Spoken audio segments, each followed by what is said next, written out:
Fortunately, we don't reason like that. Anybody thinking that Igbo presidency 2023 will stop us?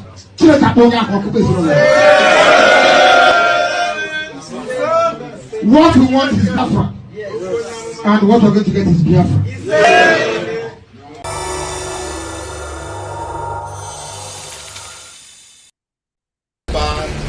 Declare no election, no 2023 general election in Biafra land. This no election in Biafra land has been activated. We are going to make it a task that must be done by every Biafran. All measures will be put in place to make sure the adequate civil disobedience is implemented to stop the election in Biafra land.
Not at all. What should I do? It's what we expect to happen.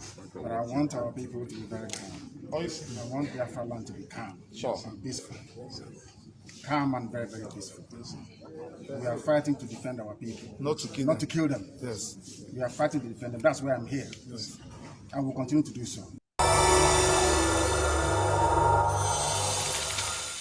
The first thing is to be honest with yourself. You can never have an impact on society if you have not changed yourself. And one of the most important weapons in changing yourself is to recognize that people everywhere in the world want peace. If in these later years of a life lived in pursuit of equality, we can at last look upon our own country as one in which citizens, regardless of race, gender or creed, share equal political rights and opportunities for development, we do so with great gratitude towards the millions upon millions all around the world who materially and morally supported our struggle for freedom and justice. I was in the company of great men indeed. Some of them are more qualified, more talented than I am. And to sit down with them, to exchange views, was one of the most revealing experiences I had. To sit down with those men and to exchange views, it enriched your own life. It fortified your morality. It gave you courage to do better than your best.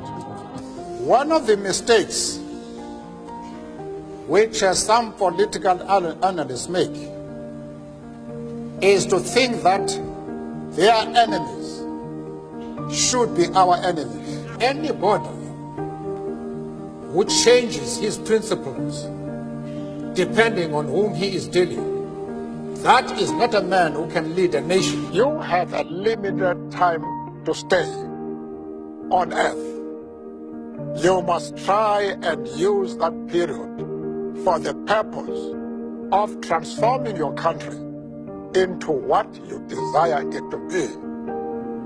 A democratic, non-racial, non-sexist country. Humility is one of the most important qualities which you must have. Because if you are humble, if you make people realize that you are no threat to them, then people will embrace you. They will listen to you.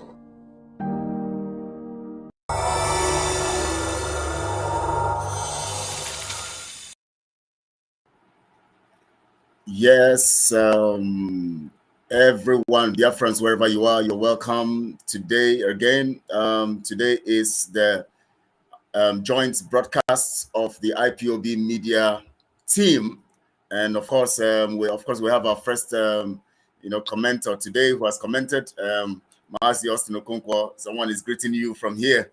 God bless you all for joining. We thank you all. You're going to be hearing from every one of us soon, but we want to also thank you also for those of you who were able to keep the seat at home. The obedience of Biafrans everywhere, all over the world. You have been so wonderful. It is very impossible for 70 million people to fail. When 70 million people have decided to do something, they can't fail. You can imagine that the whole of Biafra is deciding that they want to quit the zoo. Nobody can stop us. So it's on that premise. That's why we're always excited coming here and talking, because we know that behind us are 70 million people who are ready to leave the contraption, who are tired of slavery. And that's why we're here today. Welcome you. We welcome you all, and we say we love you from here. I'm going to give my comrades the microphone now to actually greet Biafrans. Maazi Okonkwo, please take the microphone and talk to Biafrans. Thank you, Maazi Kelechi, my wonderful brother and learned brother. Some people used to say we should tell you, lower this your English because we are not in Eliza. Yeah, because of our mama and papa. Only Emeka Livingstone, as a man of God, we understand this by the help of the Holy Spirit. Well, Biafrans, like all of you know, my names have never changed. I am still that Maazi Austin Okonkwo, of course, you know. And I have our senior papa here, Maazi Dr. Emeka Livingstone. And I also want to extend my greetings to all Biafran, those who are watching us. I encourage you tonight to share this broadcast, because the way you see our face smile, there's something that is about to come tonight. And I will also forget to tell you people that Maazi Nnamdi Kanu is our leader. And under his auspices, we come here tonight to bring you a very powerful and good news that will change your mind, your mindset, especially on this crucial time when we are one step ahead into Biafra. And I also want to thank our Autopilot, media warriors, and also Umuada. I also want to thank Autopilot prayer teams. I want to thank Pastor Steve, Dr. Steve Ajibwa, those of them, and Pastor Chika, Paul Awubiko, those of them that are helping me every Sunday to pray for the release of Maazi Nnamdi Kanu. And as you are waiting, I want you to share this broadcast, go to our platform, go to Livingstone, go to Kelechi Bruce, that is Biafran Global Network, go to Maazi Austin Okonkwo YouTube, subscribe, and click the thumb button. Anytime we are live, you get our notification. But I want to tell you tonight, it's a very different kind of night. God bless you, Maazi Kelechi. Thank you so much. Thank you so much, Maazi Okonkwo. Of course, we have our elder statesman in the house, Pastor Livingstone. Please, Pastor, greet Biafrans, please. Say hi to Biafrans. Hello, Biafrans. God bless you all. It's a privilege to be again with you one more time, and my colleagues that are fighting very hard. And I want to salute Biafrans at home. They have paid more price for this struggle than those of us in the diaspora. They have done better than we and our families. And we hope that we'll continue in this great struggle, liberation movement, until we have reach the logical conclusion. God bless you, Maazi Okonkwo. God bless our able leader, Maazi Nnamdi Kanu, Mazuka, and all the rest.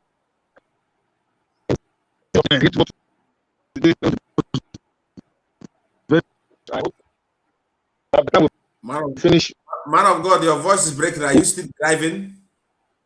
No, I'm not driving. I'm in my house. I was just trying to look up. Okay, I think you have to refresh, because Biafrans, when they hear your voice like this, they will attack you, because they want to hear you very proper.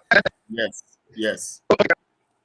You need to Biafrans Okay, I think maybe you, after introduction, go out and they come in again. God bless you, sir. Yes, yes. Because it's not coming out clear at all. It's working. All right. Yeah, but the voice, we can see you clearly, but the voice, we can see you, but it's breaking. even I think something is wrong. Yes, so maybe you just go out and come in, because even here it's showing that your network is very low, very bad, or maybe change position somewhere. Yes, yes, Mazi Mukunkwa, we are starting. We're taking off immediately because we have no time to waste. We have so much to do. Correct. We have expecting so much from us too. 125 days. Mazi Mukunkwa, what's the significance? The significance is, as we have spoken, so shall it be, and not we that have spoken. Yeah. It is the Lord who speaks through us. Please, nobody should call me by now. The significance there is that we are not going back, and everything that we have said concerning the coming of Biafra is there. And God have already. Hello, who is talking? Hello. Yeah. Can you? Yeah, Pastor, can you hear us? Okay, so one thing people started already calling when before. So one thing Biafrans must know is this time around it's not with audio. Yeah, but it's good now. It's okay. It's okay. Your network is okay. It's okay now. So one thing people must understand is whenever time you see Simon Ekpa comes online and make a speech, we don't go back. It is just like when I could say Moses told the people, he said, prepare yourself for tomorrow. The Lord has said that we are marching out. Some people who don't understand the word of the Lord start to, misbehave. They start to, doubt the power of God that God have deposited in Moses. Some call them small boys, some call him a stammerer. But until when the time comes, it is only the staff in his hand speaks for people to believe. So I am telling people what our spokesperson have said is where we stand. Forget about anything you see on the social media. It is happening already, as you know. Thank you. God bless you, Mazikele. Thank you so much. We are talking about 125 days and the significance. Pastor Livingstone, please, what is the significance of the 125 days?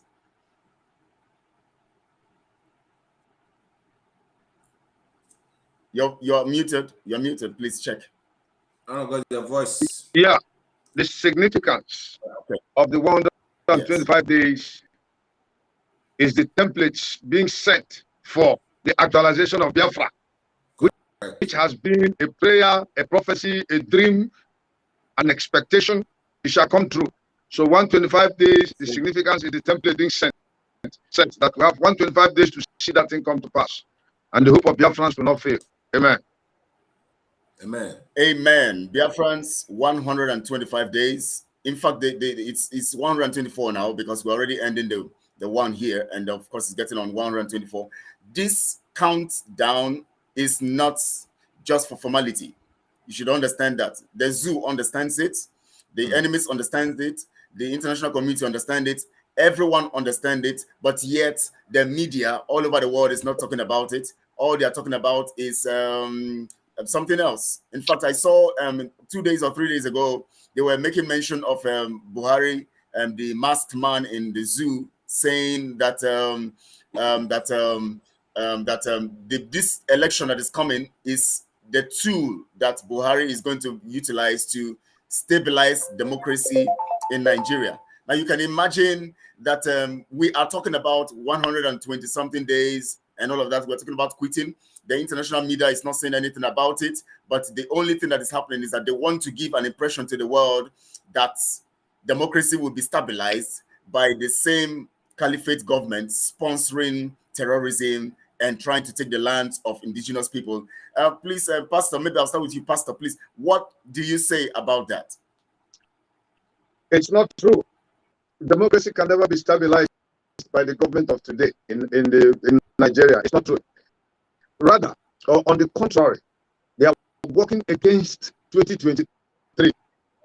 Because what we see now is an arrangement which the government of the day has planned with terrorists to give an impression that they are overwhelmed by the situation. If you listen to Dambazo, where he made his comment that the Nigerian army is overwhelmed by the situation, they don't have enough personnel to counter any terrorist force or attack in the country right now. So actually, they are trying to make a replay of what happened in Afghanistan. The only thing that's a slight difference now, the slight difference is America pulled out of Afghanistan. That members of the Afghanistan military government, military authorities to push for an overthrow. The moment America pulled out, because most of them, even though they were Afghanistan soldiers, in their hearts, they were Taliban. So when that opportunity came, they easily rode into the country, took over the realms of government, and the military crashed within 11 days. Now, that of Nigeria is not that America left, pulled out. No, the point is, this is a planned program of the government in power to fake a coup that will bring in these terrorists and take over the government, and they will say there's nothing they can do. It is the same people in the kind of transition trying to hand over to the so that another state with different name. I don't know. So the issue of trying to bring about elections, it is not in the plan of this government at all. It's not there. They're deceiving the whole world, but they are planning their program to bring about that coup that the man will give excuse to go and say it wasn't his fault. It was thrown out of the government. And those guys that will come in now will establish Islamic rule in Nigeria. All right. Thank you so much for that. Thank you so much for that breakdown. I mean, sorry. Yes, breakdown of those. Now, it's all about strategy. You know, strategizing to actually think about Islamization and all of that. And of course, we know that you know, in such kind of situation, we have the government, especially when they are working with terrorists and all of that, and when they have a plan. Of course, Malaifa said it, and he actually explained all of these details, which we are seeing playing out. Mazi Nnamdi Kanu has prophesied them for a long time. Mazi Okonkwo, what do you have to say? Buhari says, according to the international community, according to what they are saying, they are telling the whole world, they are giving the whole world impression that Nigeria is okay. In fact, Buhari is going to stabilize. Because it's, to me, I see, you know, all these things are a form of takia. You know, trying to make the whole world believe, you know, the media templates too is part of it, where the international community on the internet, they are going to actually sell a narrative they want everybody to know. They want everybody to know that Nigeria is working as soon as, in fact, everything is going to work out because Buhari have said, of course, we know there is no Buhari. There's somebody just there, you know, portraying and that, I mean, taking that position and all of that. So now he says he's going to stabilize Nigeria. And yet Nigeria is breaking totally. He's saying he's going to stabilize Nigeria using the election that is coming. What do you have to say about this funny narrative? What I have to put there is, let's start by asking ourselves a question, if the spirit can talk. If we say Buhari, well, first of all, we have to ask ourselves, who is Buhari? Is Buhari existing? Buhari, there's nothing like Buhari. The man you're talking about that died long time ago. Is Malami is the Buhari? There's no Buhari there. And that's where people has to focus on. If you talk about Buhari, we'll talk about an institution set up by some cabals of Nigeria in order to hold the Fulani ongoing for the jihadists, number one, and also to make themselves, I could say, a land, just like Akintola of Yoruba land have just said in the previous video that I see today. One thing we must understand is people should put into their mind there is nothing like Buhari. When we say Buhari, you're talking about a past person that had died. That man in Asarok is not a Buhari. They should go and bring Buhari out, and the Buhari will speak to us. So coming to what you're asking, you know, Nigeria is, I could say Nigerian politicians are the most corrupt country in the world. So anything they say, we don't take it as if it counts. Now let's ask ourselves, who is Nigeria? Who brought the information? Is it Lai Mohammed? Everything in Nigeria is orchestrated on the top of lies, an ocean of lie. And that is why we want to free ourselves. So we don't believe anything Nigeria has said or talk less of a man who have died. In your village, can a dead man talk? A dead man cannot talk. And I've been reminding them also, if you change counts charges for Mazi Nnamdi Kanu as a treason felony or something like that, as they call it on the constitution, why not put the area that Mazi Nnamdi Kanu say there is no Buhari, the man there is not Buhari, and we have never had it on the charges they have set against Mazi Nnamdi Kanu. Let them bring it up. So any man who says it's a Buhari is a fallacy and it's a lie. That is a deception on the core, and we Biafrans have given them the date when we want to declare Biafra. We want Biafra, either life or death. Thank you, and we must not die. We'll be alive and get Biafra, and our eyes are red. We don't think, we don't value, we don't give consent to anything any man say that is Buhari. He can jump from fire to frying pan, and we don't care about what he's saying. Our eyes are red, and we need Biafra right now. Thank you, Mazi.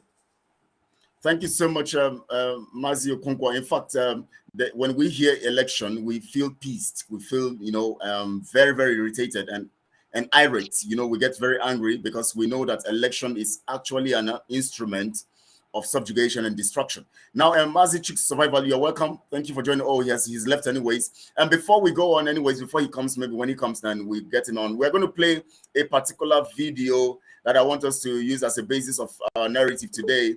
And in fact, it's going to, he's going to open our minds so that when people are saying that it is actually, we are the ones always saying it. Now we want to play it where they will hear a man from the West say it himself, so that the people will understand what is going on. Now, before we go, I play that video. Mazi Chicks Survival, do you have anything to say about that? First, greet Biafrans, and then say something about the issue of stabilizing Nigeria with the 2023 election.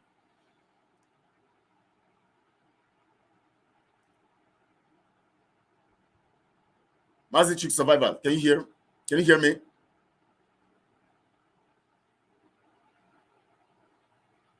You can't hear. So you are muted. He's coming around. Let me ship something in. You see? Okay, please do. I cannot hear you. Can you hear me? We can hear you now. We can hear you now. Thank you, Mazi. Right on. But I can't hear you. I don't know.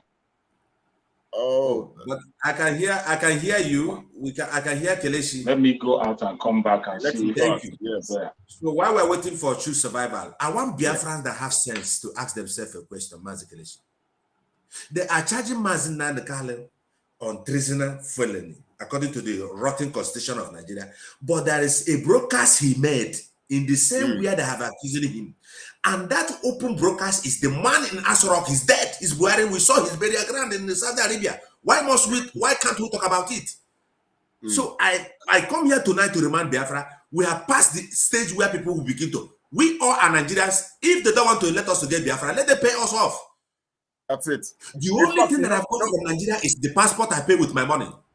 The only thing I get from Nigeria is the birth certificate I get with my money. In Europe, you don't buy those things. So let them also know that there's no man called Buhari or any institution called Buhari.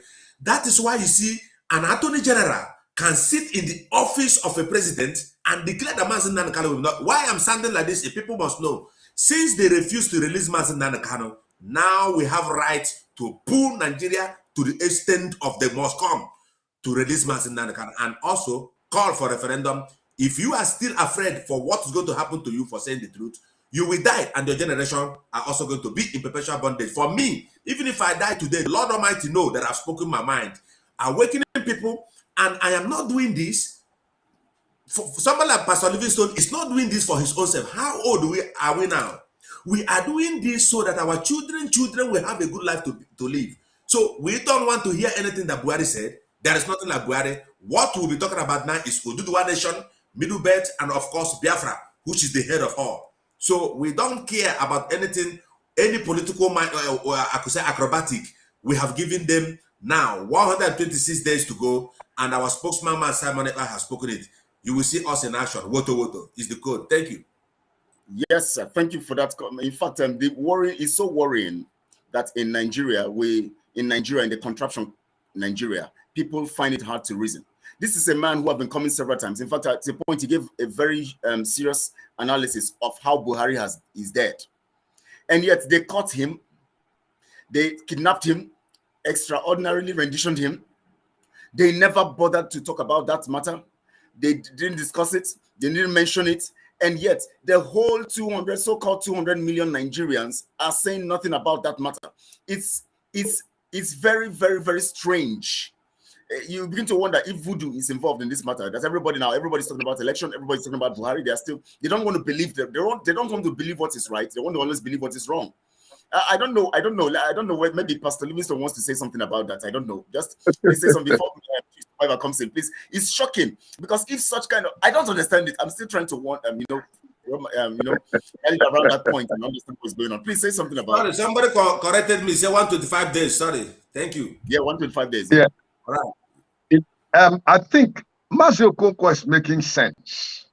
One, we should be talking about Biafra, our program, selling it to the whole world, because it is evident that Buhari has died long ago, and they have brought different faces. Because if you look at all times, Buhari has like 3 or 4 times. There are ones that is as young as 35, and there are those of 50 something. So this thing that is worrying you, it is like Nigerians decided to the truth and say, we don't do it. We want to believe a lie. The whole world, they are feeling that they are going to be very embarrassed if they admit to this eventually, even if they knew about this earlier on. So it is like a conspiracy against the truth, which surely will burst and everybody will see it. So the issue of Nigeria still contesting election, believing in Buhari or Sibanjo himself, refusing to come out openly to tell Nigerians that Buhari is dead. It's like a delusion that came into the world, maybe sent by God. Delusion, yes. Which has made them to believe a lie. And they know that is a lie. And it will be the most evil, the most shameful lie that has happened in the whole world, to the embarrassment of that while they have been an impostor. Oh, did it just to stop a people that have a vision for self-determination, which will eventually rub off onto other African nations and black people to become aware of who and what they are. So they are afraid of what will turn out from this revelation. They decided to cover it. The Bible says that God shall send them a delusion, that they will believe a lie. But that lie shall be exposed. Biafra shall come. Nobody can stop it. It's a fact. 70 million people determining to carry out one agenda. It is more than an earthquake. It is more than a tsunami. It is of the Holy Ghost. Pastor Emeka, man of God, I'm not trying to stop you. Do you know that our leader one day said, you see, Nigeria want us to end agitation, right? Mazen Nandekano vividly said, if DNA test is carried out of this man, and it happens that he is lying, he say, I will quit Biafra and I will apologize. So why can't he? And this is the reason why they don't want to release Mazen Nandekano. He has said it 3 times. He said it 3 times at different occasions. 3 different occasions.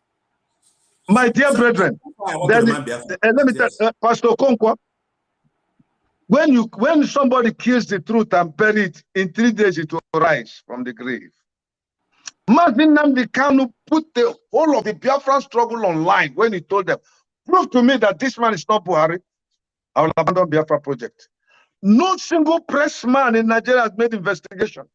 CNN has not done it. Foreign governments have not Nandekano and proved that it's wrong. Facebook have not come out to fact check this allegation. What does it tell you?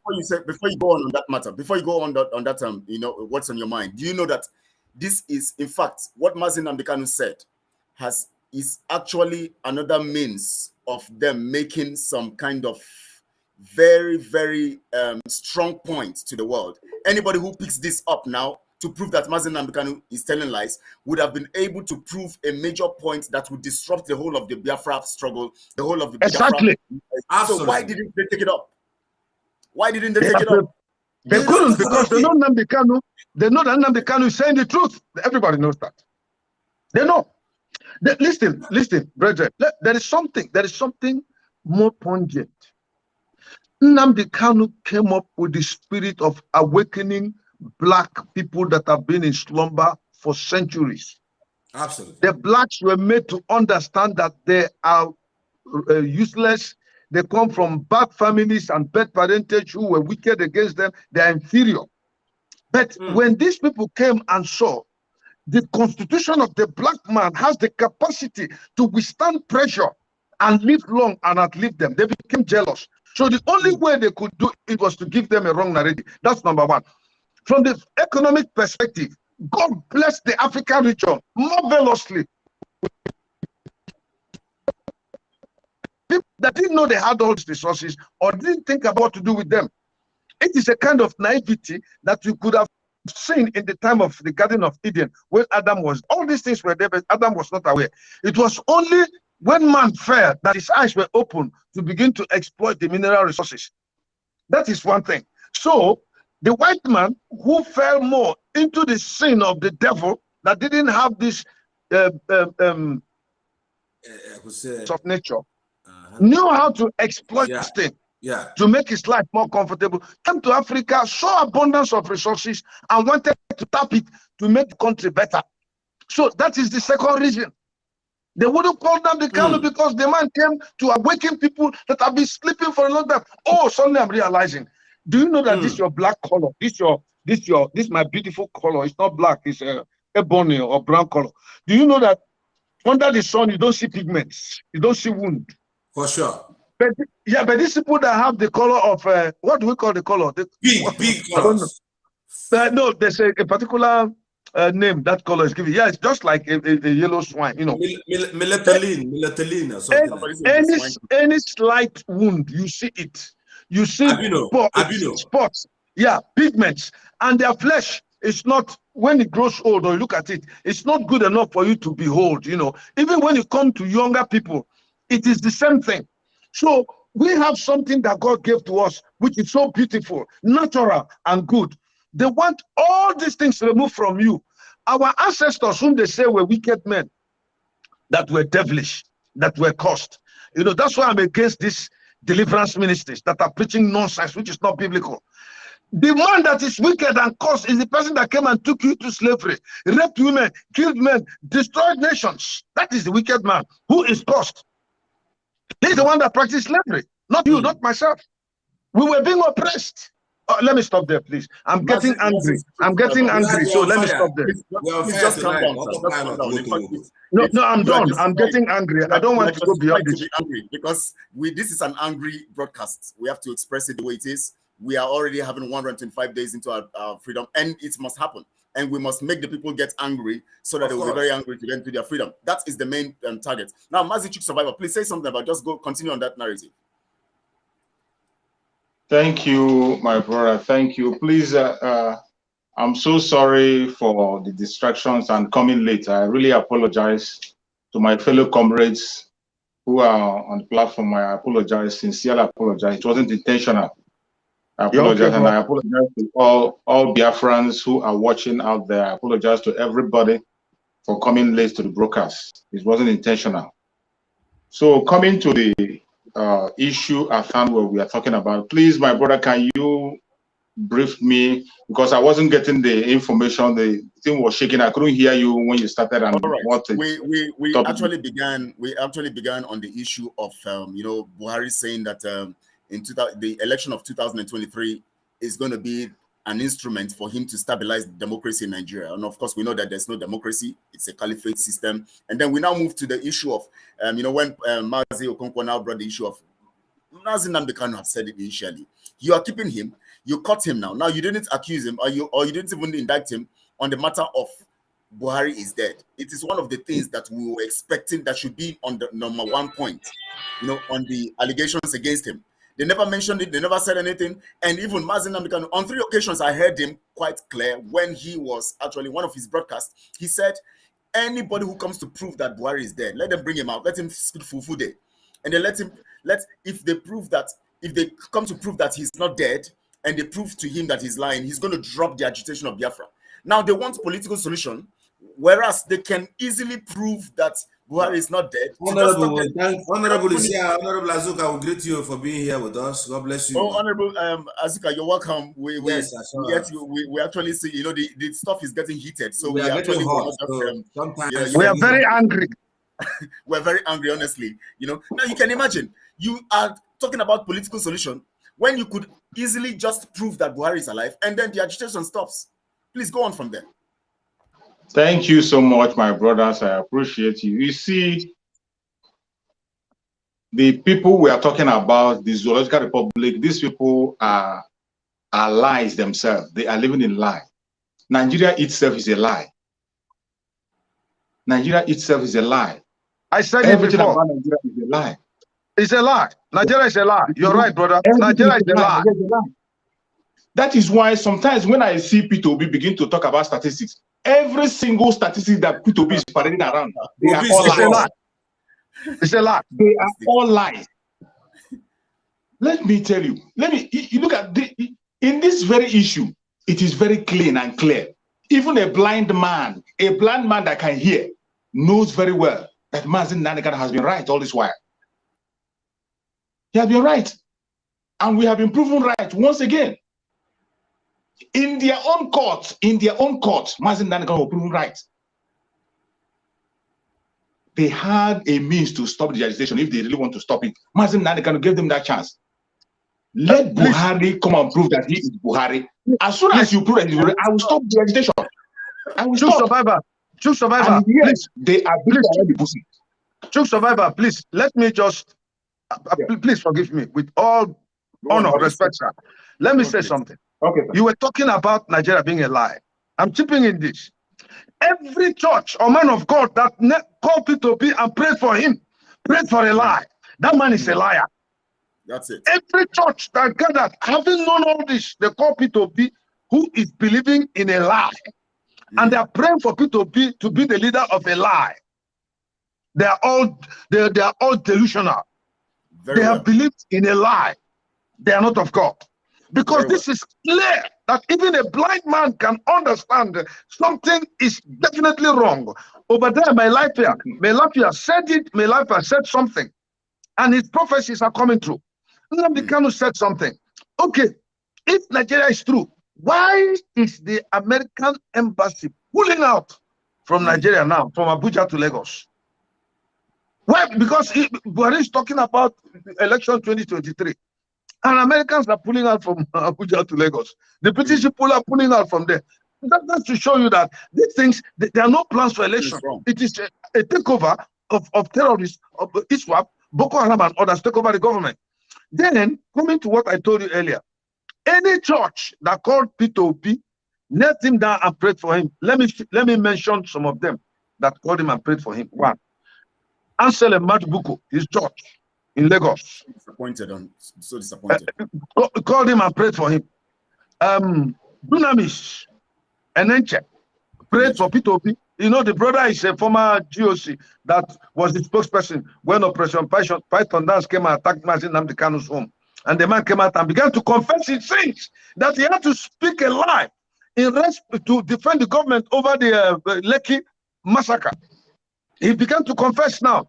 So all these churches that gathered brought this man, prayed for him, or any man of God that is saying he believes in Obi to fix Nigeria. He is advocating for a lie. For sure. Then the Bible says, to the word and testimony, if they speak not according to this word, it means that there is no light in them.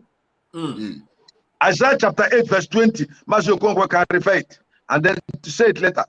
You can refer to, you go to the Bible, bring it and say it. It said to the law and testimony, if they speak not according to this word, it means that there is no light in them. Isaiah 28.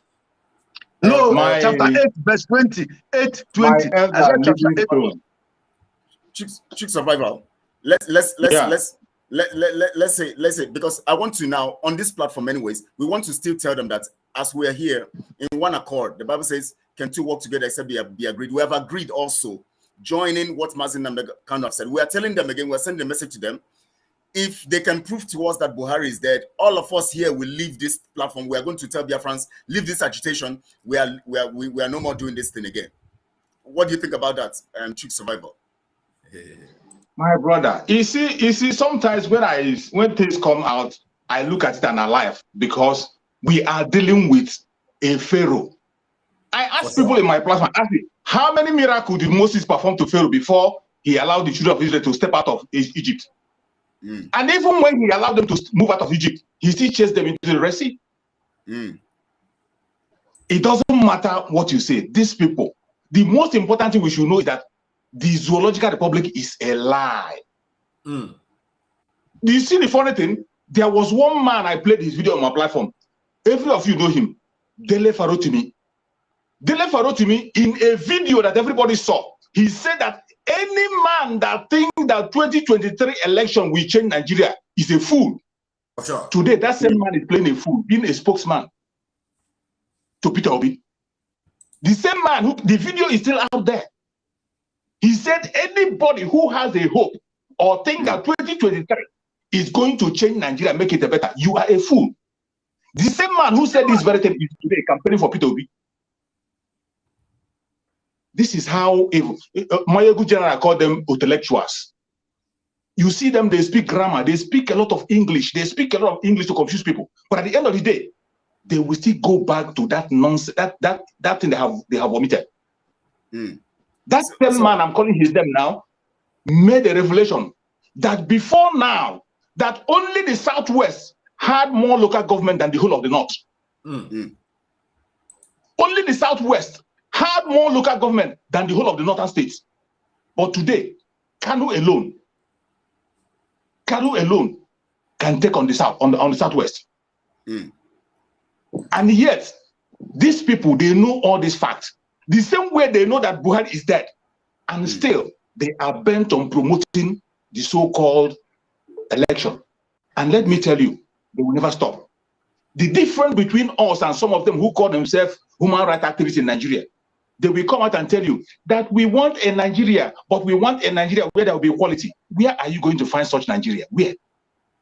How can you have equality on a line? A Nigeria that have quota system in their constitution, a quota system that make it possible that an educated man in the South will serve under an illiterate in the North. You signed up to it, and today you are still upholding it. And yet, you will see Obasanjo will come and tell you, we want a Nigeria, but we want a Nigeria where there be equality. Where are you going to find that such Nigeria? Where? Never. Nigeria is a lie.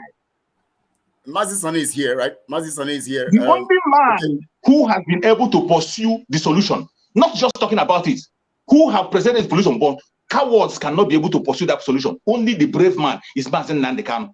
The only solution is disintegration of this Zoological Republic. Disintegrate it, let every man to your tent, O Israel, and build a new foundation. But all these intellectuals, they are not bold enough to face it. They will come and speak all manner of drama on their conventional media. But at the end of the day, I thank social media. We have their videos, what they said in the past. In the next few minutes, they're saying a different thing. Buhari is dead. I don't need anybody to tell me about it. If you say he's not dead, come on, prove it. As simple as yes, that. Of course, we can confirm that he's dead because he has said it 3 times. Prove to me that he's alive. Tell him to come out. Let him speak Fufude. And once you have proved to me that he's dead, please, you just have to excuse me. I don't stay long before I leave. Okay. I have to attend to 1 or 2 things. Okay. Please just give us a little time.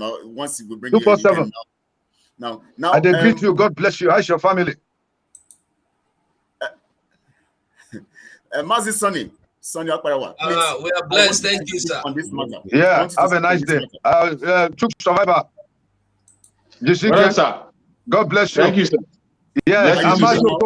God bless. Have you checked the scripture? Amasho Okonkwo, chapter Isaiah 8:20. Pastor Livingstone, are you leaving now? Pastor Livingstone, are you leaving now? Hello? Are you leaving now, Pastor Livingstone? Is Majo Okonkwo there? Chuk Survivor, is Majo Okonkwo there? Yes, I'm here. No, yes, it's not. I think it's gone. It's back. Okay. It's back now. Yeah, Isaiah chapter 8, verse 20. Yes, I'm giving it to Kelechi, but I think he has to put it on. I don't know if he's showing there. I'm trying to share the screen. He can put it there. But it says here, let me read it. Isaiah chapter 8:20. Wait. It's a very nice scripture, but I've been reading it here. Isaiah. I'm going to read with KJV King James. Okay, moment. 20 said. Moment. I don't have my glasses today. I forgot my job, but I'll manage. Okay, let me start from 19. He said, and no, just 20. Just 20. That's where it is. To the law and testimony. If they speak not according to this word. Correct. To the law and the testimony, if they speak not according to these words, it is because there is no light in them. No light in them. That a people are being killed and destroyed. A people who are sincere and truthful, are committed to one Nigeria, are being killed and decimated. The people now decided to agitate for self-actualization. Yet, clergymen who, pastor people who are members of their churches, whose children, sisters, mothers are members of their churches. These women have been raped, the men have been killed, their relatives have been killed and destroyed, their families destroyed, their stores burnt down, their houses burnt down. They have seen all this wickedness. None of them can come out to speak against this evil. They are still praying for these oppressors to stay in government. And everything points to the fact that even the government live in Nigeria, they are working against it. So the man who are praying to stay in office is working against Nigeria. You are praying for me to stay in office. I'm working against that office. You are praying for me to stay. Who is delusional? It's you that is praying. There is no light in them. Any man of God does not have the light. Because Christ does not leave people in blindness. Mazi, your speaker is not, your volume is, your microphone or what? Let me help Mazi, my fellow pastor. Let me finish that scripture. You see, Mazi Kelechi, you're also a man of God. Do you remember when God sent Saul, the king, for a certain thing, to go and destroy a certain country, and even to destroy them without mercy? The Lord said, go kill without mercy. And when Saul went there, Saul spared Agag. You know that scripture very well. And lied against Samuel, which is the prophet. And during this time, to come with what Pastor Mecca is saying, that was when I could say, the office of the every parliament is residing on the shoulder of the Christ, according to the book of Isaiah. Whenever time, I could say, the King Saul hears the voice of Samuel, he trembles. Now, how can our pastors have communion with the killers, have communion with bandits, have communion with those who call themselves politicians, and the people are still worshiping them? Was it not the same in nature that said any man who said that Nigeria has, is going to stand, or that's the way he put it? He was narrating. Nature was counting all the institutions in Nigeria. None of them was ever been held by any South or Southeast. Now they are receiving Obi to keep us in the same perpetual bondage where we are. And we say no. That's why there was one clip I made in 2019 when I came back from Nigeria. I said the church has dismissed. That was my first broadcast. The church has dismissed. Oka Abasago Oremus. So all these people you see jumping from, all these politicians jumping from one church to another, they are all fools. They're deceiving the gullibles. For me, they can't deceive me. I have my certificate as a theology student, and of course, I know esoterical very well. They are deceiving you. Obi is a boy. He can never come there. Before you know it, the military Afghanistan template will repeat in Nigeria. So they will use church to deceive you. Thank you, Mazi. Go on. Yes, thank you for that submission. In fact, basically, we have tilted towards the issue of religion. Now, if we want to go on that basis, we're going to. In fact, it's basic because we see that most of the manipulation going on is being done through the use of the church. The church has become a very significant tool in the hands of politicians, in the hands of world powers. Of course, we know that religion has always been a tool in the hands of world powers to actually manipulate and deceive people. But what we are here to do is to preach to the people to understand whatever, as much as your pastor is the one praying for politicians, telling you of a better Nigeria, just know that you are in the wrong place. You are actually being prepared by that platform to be destroyed, to be killed, and to be wiped off. So you must understand that, Biafrans, as we continue, I'm going to bring in Sonia Barawa before Mazi 247. You know, then I'm going to play that video. But please, as before we go on, please go on and share everywhere you're watching. It's streaming on all our platforms. Just share from that point, send to Biafrans, let them join you and watch this, because we are making strong points this time around. This is no time for jokes. We have decided to actually begin to take it very hard, because we know that this is the time for our freedom. We can't spare these people because they have killed us enough. They have done enough. They have destroyed so much. They have killed, they have maimed, they have stolen.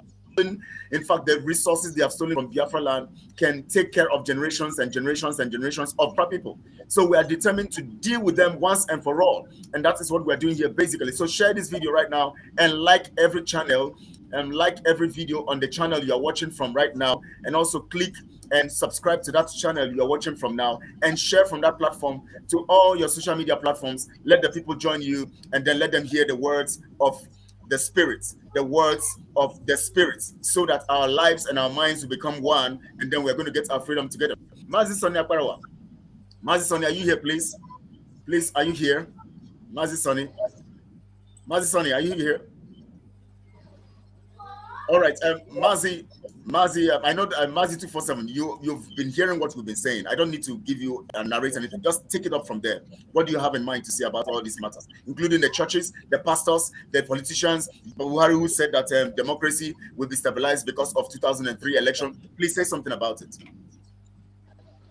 The main thing, sorry, Mazi 247. Where you miss is 247. Let me Kelechi. We talked about.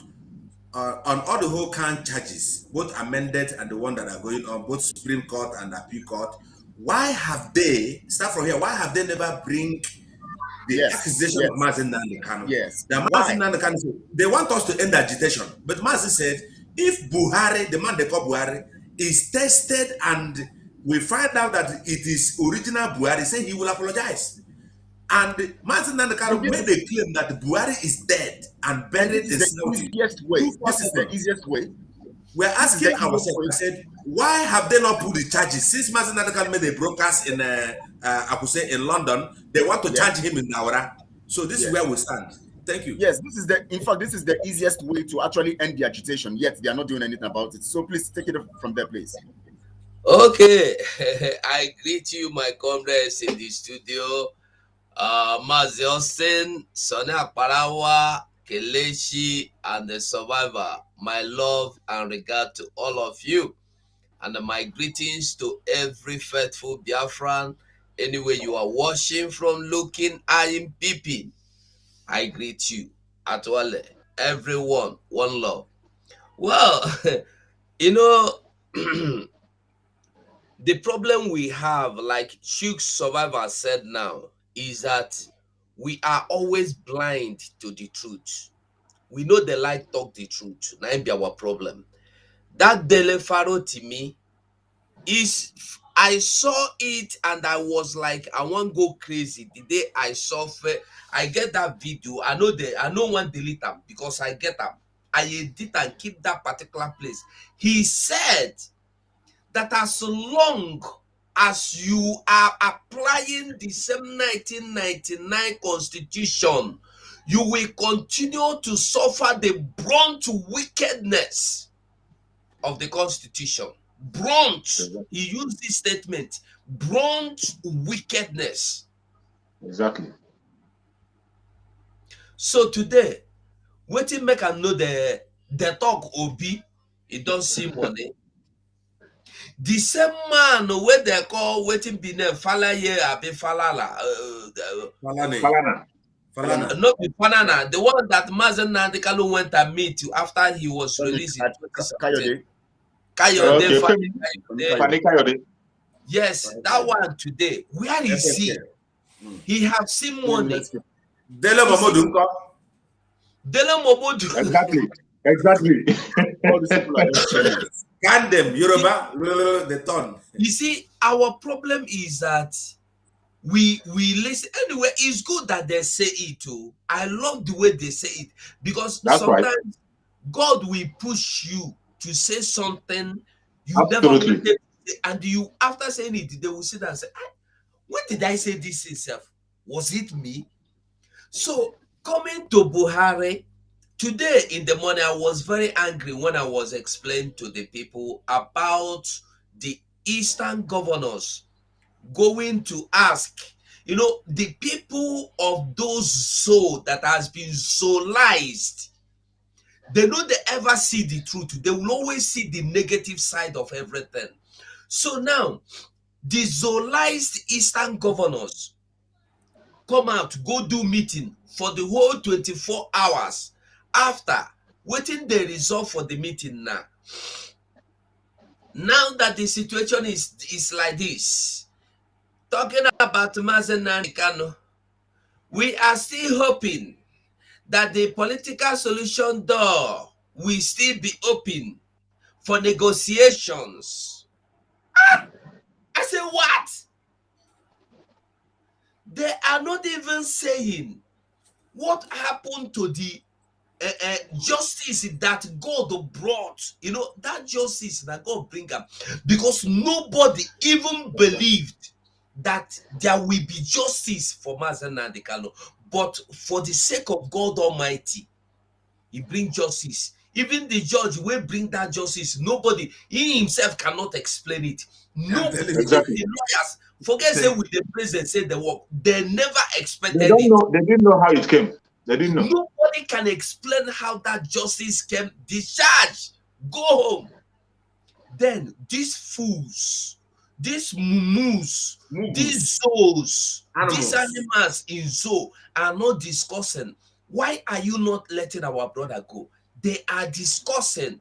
There is still there may still be opportunity to discuss, to dialogue for political solution.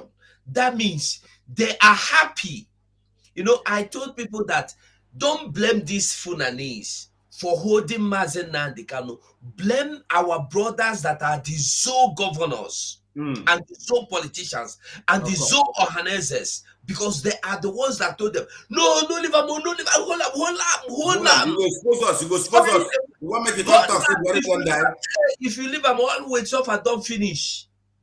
But I tell them that, see, that the more you hold them, the more your destruction comes. The more you hold them, the closer you are drawing to your destruction. Because holding Mazen Nnamdi Kanu will make Governor Devil Omahi to run away from a boy state. Hopes of them will run away from, all of them will leave their state and run to Abuja.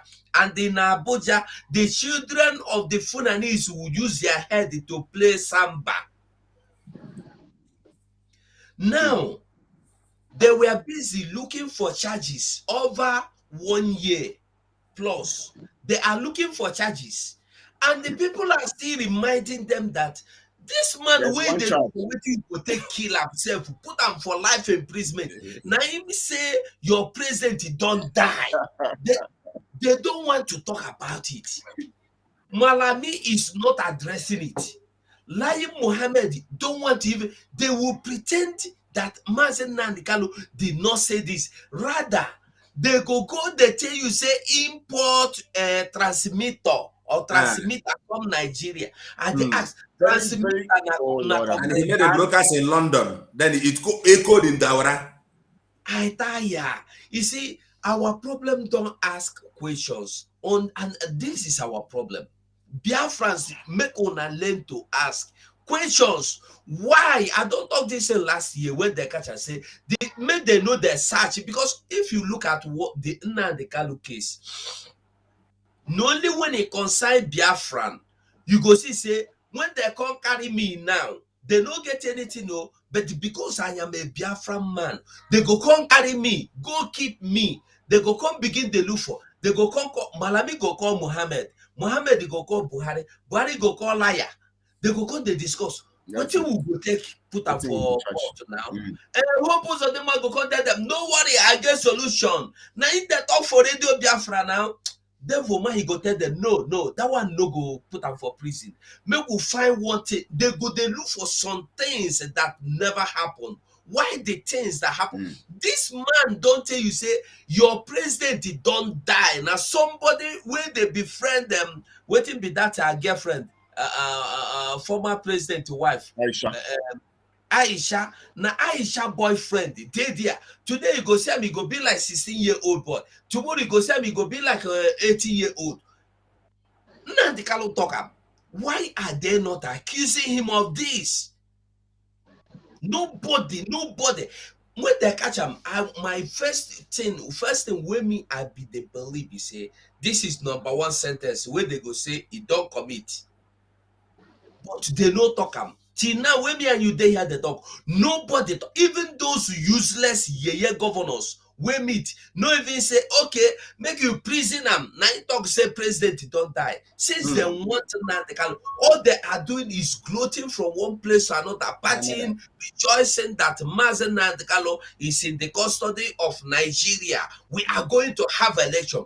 All their mindset is election, and their worst nightmare will be that election, because that election we never, can never, may never, even in dream, if election see them, it go run away. There will never be anything like thank you so much anywhere. Yes, so thank you so much, Mazitu, for some. In fact, you have made so many points. Now, we're going to go on another scale, another level of explanation, details, and informing Biafrans, because we are we have so much, you know, to actually tell Biafrans. Biafrans must begin to think very, very, very well.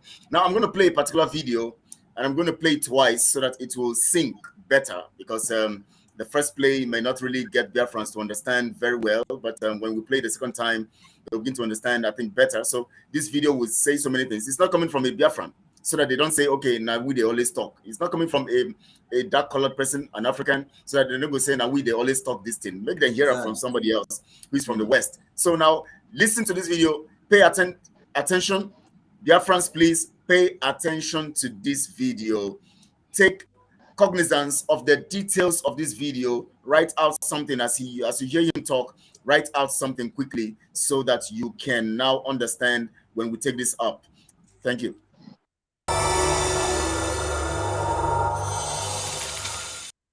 Africa's politics have fallen into the hands of elites, as the Nigerians would call them. These are a class of people who are pure business politicians, and business and politics go together in Africa. You cannot stand as a poor man. I came across a wonderful example the other day from Kenya, where a man who cycled around on a bicycle was trying to get himself elected, and the people just laughed at him, and they say, you've only got a bicycle, what can you do for us? We need a big man with a big car with money. That's the politician we need to. So there's this mentality which I think has allowed a very small group of people to take over those countries politically, but also economically. And that's why you have something like, I think the World Bank says, between 60 and 70% of Africa's capital shifted out of the continent. It's in banks in Europe and Asia and maybe America as well. But these people just do what the colonialists did, which was suck the wealth out and shift it overseas. And until that changes, that is, until there's a new generation or even a revolution that actually takes power back to African people, I think those problems, that lack of development.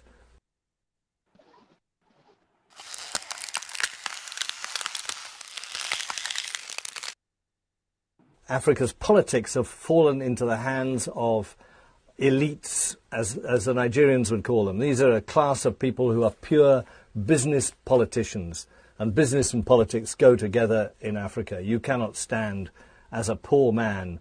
I came across a wonderful example the other day from Kenya, where a man who cycled around on a bicycle was trying to get himself elected, and the people just laughed at him, and they say, you've only got a bicycle, what can you do for us? We need a big man with a big car with money. That's the politician we need to. So there's this mentality which I think has allowed a very small group of people to take over those countries politically, but also economically. And that's why you have something like, I think the World Bank says between 60 and 70% of Africa's capital shifted out of the continent. It's in banks in Europe and Asia and maybe America as well. But these people just do what the colonialists did, which was suck the wealth out and shift it overseas. And until that changes, that is, until there's a new generation or even a revolution that actually takes power back to African people, I think those problems, that lack of development.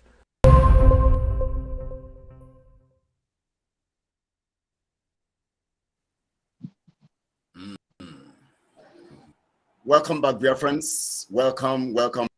I believe that we all actually paid attention to that video. I actually wanted to play. I played it twice. We can get the details and know what the man is talking about. He talked about some very critical things that we're going to be looking at, taking them step by step in this second session of this analysis we're making today. Remember, we've been talking about the refusal to actually indict Mazi Nnamdi Kanu in spite of the fact that they have everything they could indict him with, and in spite of the fact that he has given them a clue on how to stop the agitation, they prefer to actually keep quiet and talk about political solution. Now, we're going to be looking at it. First, I want to point out something critical in that video.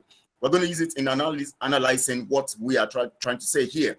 Now, the first point the man made in that video, he said, elites, as Nigerians would call them. Elites. You know, that phrase is critical. He says, as not just the word, the elites, of course, the word elite means is people, you know, kind of people who are intellectually or superior intellectually, maybe, you know, socially, and others, they have this status in the society and all of that. And then he now says, as Nigerians will call them, meaning that these people actually are not elites, but Nigerians call them elites. Because of the problem they have with their mind. That means Nigerians have a problem with their mind. Their mental faculty is derailed and is stunted, is critically brutalized and out of position and out of place. Now, Mazi Sonny Akparawa, I don't know whether you are here. We want to begin with you. What do you think about the comment of this man, and how do you relate it to the Hanese people who are talking about political solution, calling them elites? How do we describe these people? Are they elites? Mazi Sonny, can you say something about that?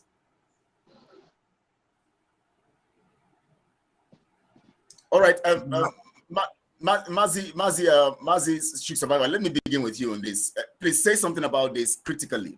Can you imagine elites, as Nigerians would call them? That's an insult on Nigerians. What do you say about that? Well, looking at that video, what the man was saying there, the revelation he was making is something that most of us have known for a very long time, but we don't pay attention to it. That's it. You see, that deception of giving people a title that doesn't belong to them. So you see them answering honorable. Just like when you see them asking people who are dishonorable, answering honorable all the time. And that is why you see, while our Supreme Leader Mazi Nnamdi Kanu was preaching, when he talks about their stupidity, and when he called them a zoo, when he called them zoo, all hell break loose and begin to talk, begin to claim that they are not. But from their actions, every one of them behave like animals. And it is not only Mazi Nnamdi Kanu that called them animals. Even the Aisha himself called them animals. He called, when he talked about jackals, he called them animals. There are some other people who has used that animalistic language to describe them. But they don't pay attention. The only one they pay attention is when Biafrans remind them of whom they are. But after Biafran have said it, they all confirm that they are all animals over there. When you see the kind of games they are playing, they claiming to be elites and the way they play, the people we have as politicians in Nigeria, they are cultists. This is a cult. I call them do you call it a mafia group? A mafia group. They are in a cult. Yes. And in that cult is the richest cult you have in Nigeria today. They are the richest cult. And they have made people to believe that without wealth, you can be nobody. And that is how they went further to destroy the education in Nigeria. They destroyed the educational system in the Zoological Republic that made young youths today never believe, they don't believe in education anymore. That is why the thing has affected us, and reason why we must get out of this very Zoological Republic before it gets late. Because even in our Biafra land, you see people begin to talk about Okit and whatever. People now believe that you must attach something to yourself before you become wealthy. And this very seed is planted by these people that they claim to be elite, who are not elite. These intellectuals who claim to know everything, but they know nothing. Every single one of them, including those who are claiming to be human rights activists, they are all involved in this madness. That is why they will come and tell you that once you say you want to contest for any position, they begin to ask you who is your godfather, first of all. They will ask you to your face, who is your godfather? They will ask you who is your father, who knows you? They will tell you to your face, who knows you? Even as you have become a governor, have you? Sometimes they will tell you to go and start from local government. Look for a godfather, start for local government, then you come to state before you talk of come to presidency. Thank you so much. After describing you as a child, even with your age, you see them describing Mazin Nanikan as a boy. They will say that young man. Yeah, that young man. All right. Mazin, you made some vital points. Before we go on, I want to caution this, don't test me. The comments you're making here are very devious and also sound diabolic. You don't talk about Mazin Nnamdi Kanu slowing down the countdown, and you made mention of something initially, and I just looked at it and overlooked it. But we are warning you here now. Right now, we said stop all these comments. The comment of saying Mazin Nnamdi Kanu will slow down if he comes out, it's going to. Are you an enemy of Mazin Nnamdi Kanu? We're not joking here. We are very serious. So we don't. If you do this again, we're going to block you from here, and that will be the end of you being part of this program. Now, there's something that I want to link here because he made some very, very crucial, connection between, the issue of elites and the minds of the people.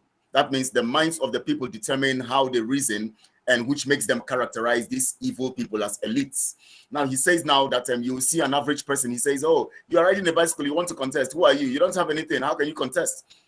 So being able to actually rule the people is dependent on how much you have been able to take from the treasury or to steal, because most wealthy people actually have to do something extra. Because if you look at the average earnings of a common person in Africa, it's very low. So it means that some people are actually doing some crazy things to make some extra. So now now their mindset is retarded in this regard based on the analysis this man gave. Now linking that to that. Now, what do we say? Because if you want to actually look at what is on ground right now, most people that you see talking about election, when you listen to their comments and all of that, they don't. You just know that these people have a retarded memory and mindset, repugnant, very, very terrible, and something that is out of place, and you can't adjudge it. Now, what do you want to say, Mazik Mokonkwo? I'm taking this question to you now. Now, how do you qualify an average Nigerian and an average native of an indigenous place from Nigeria? Now, this is what I'm trying to say. When these people now, who are maybe from Oduduwa land, or maybe from Biafra land, or maybe from the Hausa land, when they begin to operate in the level of a Nigerian, that is when they begin to reason this way. Now, how has Nigeria destroyed the average mind of an indigenous person? Very nice question. Number one is fake life. Lack of conscious, becoming a self-conscious person. And there's a broadcast that I always made, and I think 2009 something, I wrote a short pamphlet that I titled "Your Mindset Determines the Direction of Your Life." Your mindset determines the direction of your life. On that, I quote, you see, one of the things that these colonial masters have done to us is changing our mindset into pomposity. Now, everything in Nigeria is fake.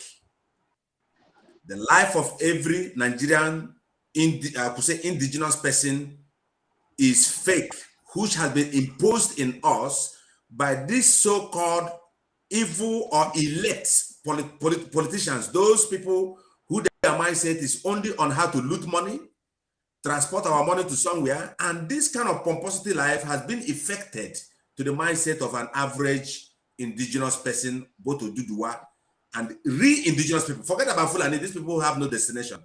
We don't kind them. After all, if you look at our money, we have three kind of ethnic groups. Wazobia, where is the Fulani standing on that our money? So now, the Western world has used these people. I could say the politicians have spoiled the mind of our people. Now, before you get a job, you have to open your leg for the bank manager to, clamp you. This is a fake life. It have affected us, with the indigenous people, by living a fake life, and God doesn't like someone who is fake life. There is nothing, in fact, an average Nigerian child believes that before he can get an office job, you must meet a malam. This is the other way they have affected us. And this is where we are fighting for us to leave Nigeria. They are using the Fulanis to intimidate us, to let us to live a fake life. And that is not the pattern of the life of an average Nigerian man.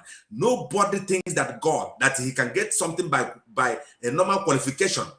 You can study and get PhD in Nigeria. You can never get a simple job until you go and start out with an allergy. In fact, now people start to wear abada, because when police stop you on the road, if you don't dress like a Fulani, police will arrest you. This is a camouflage life, and that must stop. Biafra will put it to stop, and that is why we say we don't want to be in Nigeria. We are the God's people. We don't want to live a fake life, and that have come to stop. In the next 125 days, we are stepping out of this bondage in the name of Jesus Christ. Thank you. Amen. Thank you so much for this. And in fact, Mazi Raf, Ajere, we welcome you. We are seeing you here.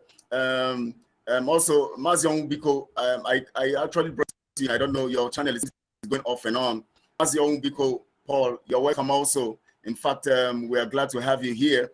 Mazi Raf, Ajere, I tried to reach you on Facebook. I sent you a message privately, but since you have not read it, maybe we're going to talk later on that. But I'm going to play this video again because of some of us who are joining right now. Mazi 247, you are going to comment on this because I want us to look at the issue of now. If you look at that video, he talked about 70% of the economic power of the people, or the capital, the economic capital of the people, being moved abroad. Now I want you to listen to it carefully again so that you can get that point.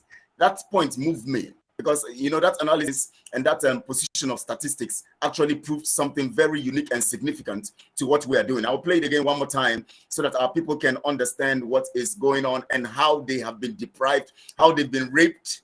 Not unless somebody come and pull your cloth and take you to a corner. No, rape. They can rape you of what you have, rape you of your life, rape you of your destiny. That is what is happening to anybody who is a Nigerian. And that is what we want to thrash and deal with. And that's why we said 2023 is going to be the last, the next 125 days is going to be the last bus stop of Nigeria. It's going to end that moment. So listen to it quite very.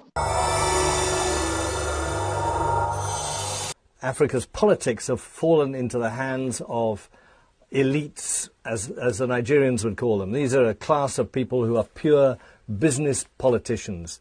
And business and politics go together in Africa. You cannot stand as a poor man. I came across a wonderful example the other day from Kenya, where a man who cycled around on a bicycle was trying to get himself elected, and the people just laughed at him and they say, "You've only got a bicycle. What can you do for us? We need a big man with a big car with money. That's the politician we need to." So there's this mentality, which I think has allowed a very small group of people to take over those countries politically, but also economically. And that's why you have something like, I think the World Bank says, between 60 and 70% of Africa's capital shifted out of the continent. It's in banks in Europe and Asia and maybe America as well. But these people just do what the colonialists did, which was suck the wealth out and shift it overseas. And until that changes, that is, until there's a new generation or even a revolution that actually takes power back to African people, I think those problems, that lack of development. All right, we're back. 60 to 70% of the capital. Let me bring Mazra before Mazi, 247. I can see he has a flu, so let him. Mazra Ajere, welcome. Welcome. I can see, I can see you here. I was actually trying to reach you initially, but we're going to deal on. I don't know later. which. I didn't see your message on Facebook, Messenger. Maybe we need to become friends on Messenger. On Messenger, on Messenger. I have to check. I just checked right away. I didn't see it anyway. We will talk about that later. You call me on my WhatsApp now. It's easier. All right. Yeah, that will be easier. It's just that I lost your WhatsApp because my phone was actually stolen. I had to, all of that. I had to get on that phone. So I lost that number a long time ago. So Please, I I'm going to get it. After this time, we'll arrange all right. Now, 60 to 70% of African capitals have been moved into banks in Europe, in the West, in America, and other parts of the world. 60 to 70% of African capital, that means everything that has to do with their economy and their power, their political power, has been moved into banks, either by the people who are subjugating them internally, that's the indigenous people, or some of the foreigners who are in there, and the colonialists, like the colonialists did. Can you say something about that, please? Yeah, it is. This is not something that is. We are not surprised about it. We know that is the norm. Now, that's why you see, politics is something that is very lucrative in Africa. That's why it's only the few that keeps, having all the money and all the benefits and everything. The majority, who are the people that are being governed, are suffering. So that's the balance that Mazi Nnamdi Kanu actually want to bring through Biafra. And the only way it can happen is when we have Biafra. You hear that man talking about revolution there.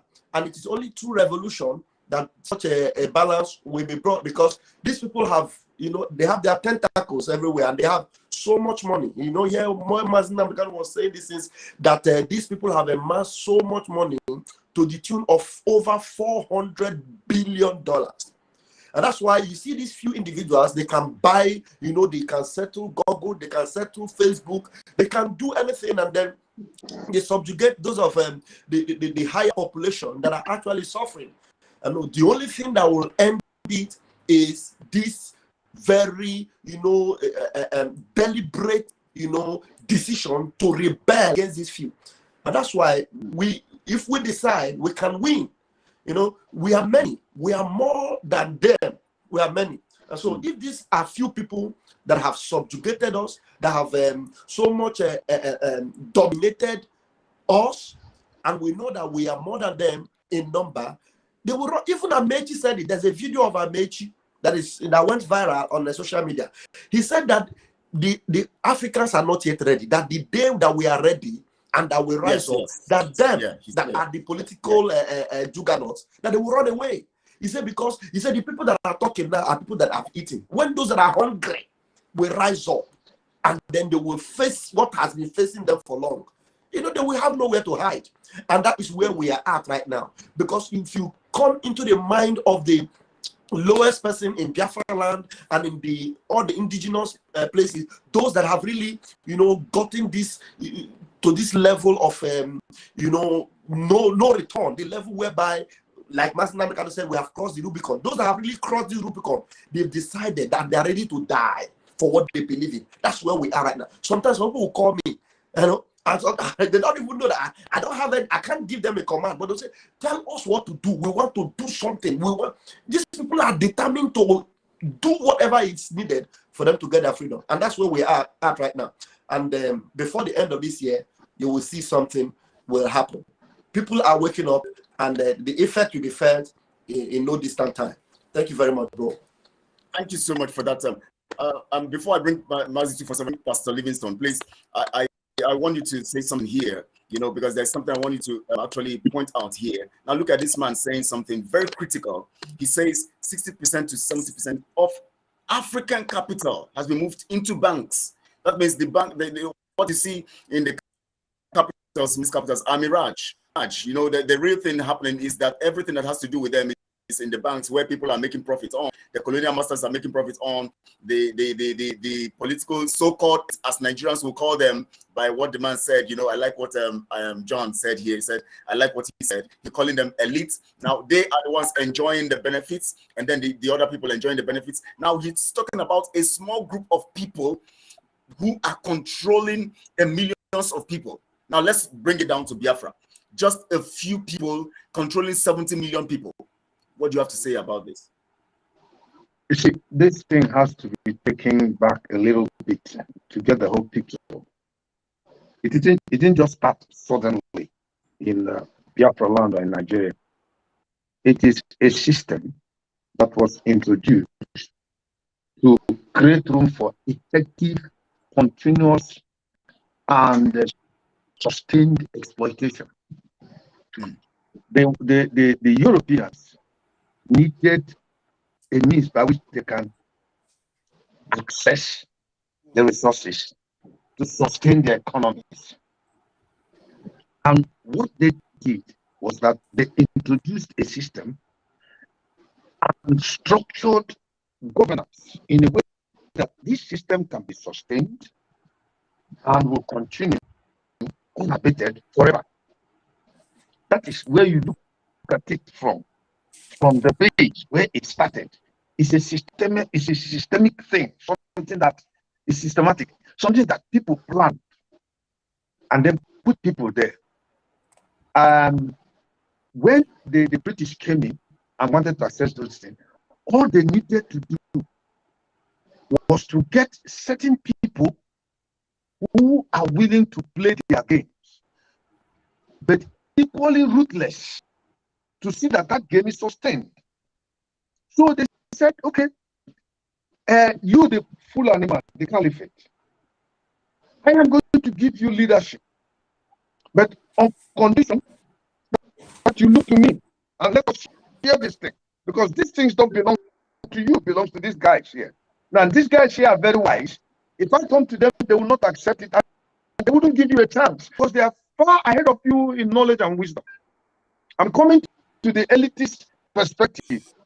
Now, when that happened, the Fulani man saw it and said, okay, it's an opportunity to go down there and make money, but be subservient to the white man.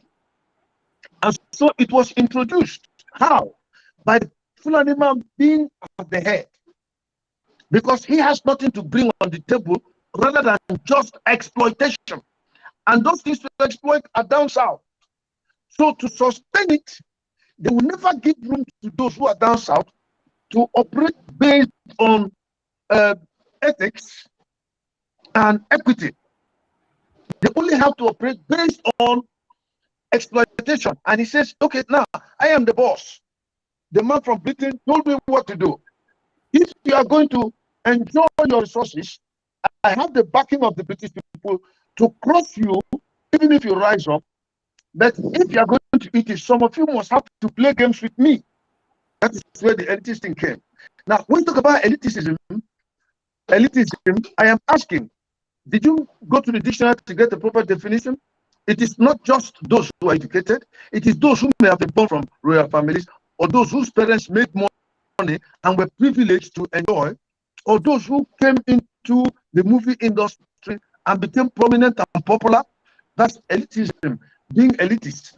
But that does not mean they have the interests of the people at heart. So now these elitist groups that came up, maybe politicians, business moguls, corporate board chairman, academicians, musicians of reputation, actors and actresses. Now, the only way by which we can is to make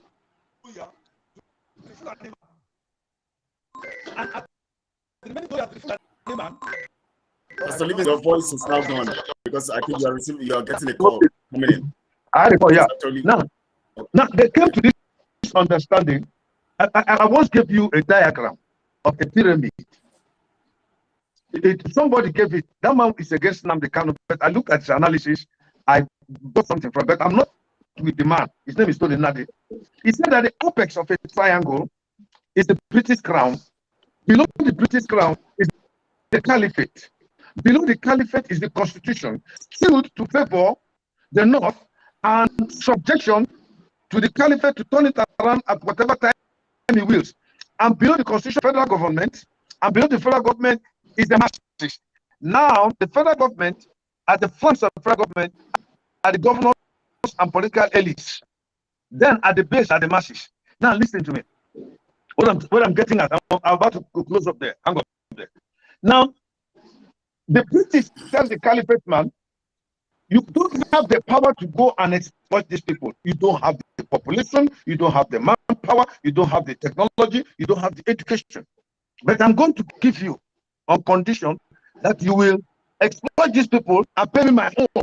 So both of us will lead. The only person above you is me. And of course, they crushed the rebellion of the Fulanis.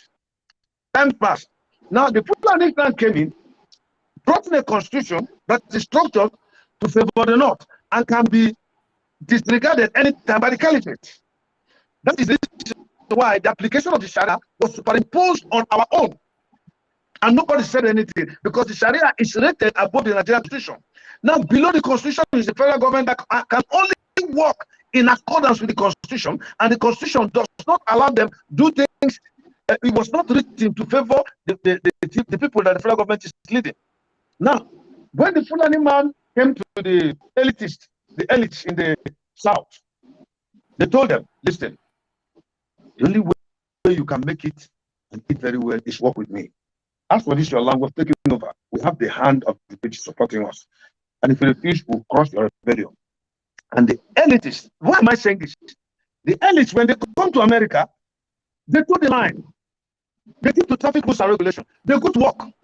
They clock in and clock out. They do the right thing. But the moment they return to Nigeria, it is the system. It has been programmed and structured to continue. There's no how you can fight against it. Because that very elite that comes away from America, the moment he enters into Nigeria, he has access to that money. And to sustain it, he has to bow to the instruction of the caliphate. Otherwise, he'll be thrown out of the game. Let me give an example. Kensaro Wiwa was an elite. Kensaro Wiwa was a very close friend to Sani Abacha. They used to play golf together in those days in the 2nd Artillery Brigade in Port Harcourt. And then, when the 3rd Marine Commandos, being led by Brigadier Benjamin, they call him the Black Scorpion, who was, when they came to attack the Biafran armed forces, and they were stopped on the way, it was Kensaro Wiwa that led Nigerian soldiers following through the back door on how they could come in and circle around the Biafrans and overtake them. That was what he did. And he did it with the confidence that he had approval from the North. And then what did they do? They promised him a lot of things. They made him the chairman, I think, of the Post Authority, made him a commissioner, gave him abandoned houses, which he wants to Abacha. Abacha was his close friend. The very moment Kensaro Wiwa rose up his head to begin to speak in respect to the order which they had, he became a victim. And they killed him. So today, Kensaro Wiwa was about being killed. He was crying and shouting to those military officers that I want to hear from Abacha. They told him a letter coming from Abacha, which is signed that Kensaro Wiwa should be killed. And they killed him. That same Brigadier Adekunle was overrun by the Biafran troops, and he ran away disguised as a woman, went back to Nigeria, was dishonored, and he died a poor, a wretched man. Kensaro Wiwa's 2 sons, one of them died of COVID. The other one died of an unknown sickness, I think high blood pressure, because of the betrayal against his people. This Kensaro Wiwa he went to Government College Umaya. That's where I studied myself. I went to my secondary school, Government College Umaya. He's an ex-Umaya. He's an Umaya. So this Kensaro Wiwa was in that school under the scholarship of Dr. Michael Opala. He went to Eastern State University. So the moment he raised his head, it is the structure, the system has been structured. If you want to raise your head, they will crush you. That is the problem, the position these governors have found themselves. Some of them are lamenting in their hearts, but they have gone too far, they cannot come back. That is why Nnamdi Kanu is the best alternative for the Igbos. He has not partaken of their money. He has not received their federal appointment. You cannot rope anything to Nnamdi Kanu concerning Nigeria's resources.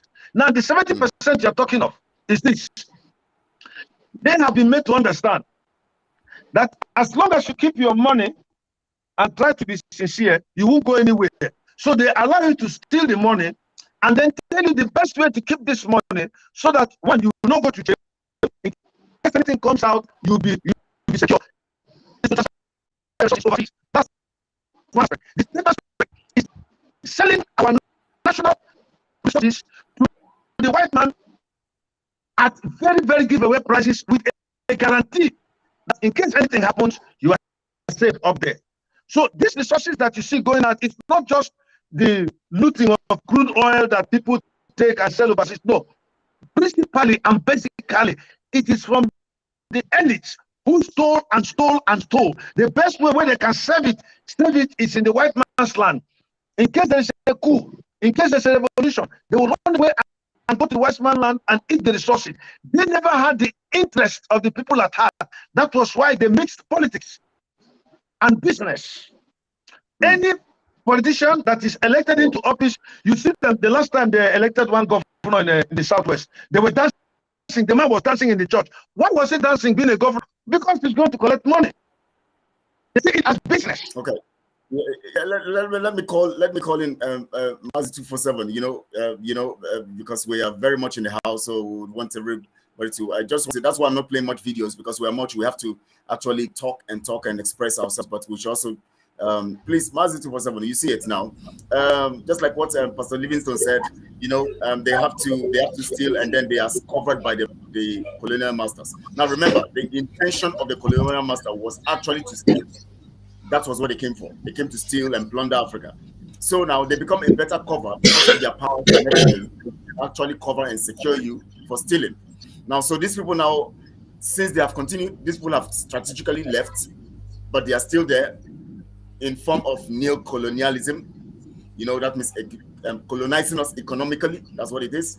Now, which this man is actually talking about. Now they move the resources down there and they cover you and they shield you stealing, and also because your stealing helps to secure their own position of stealing, because they actually are in the system too. So now, what do you say about this? Please shed more light on that from where Pastor Livingstone stopped. Well, thank you. There's something Pastor Livingstone forgot to tell Biafrans. The same Ken Saro Wiwa was one of the reasons why Biafrans were dealt with squarely. I learned he was the brain behind the blockade of the food items. And the Ken Saro Wiwa, he died. Now for Ojukwu Papa house him they live till he died.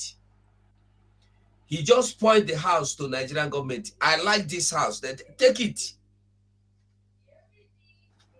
Nobody walks against Biafra or Biafrans and go free.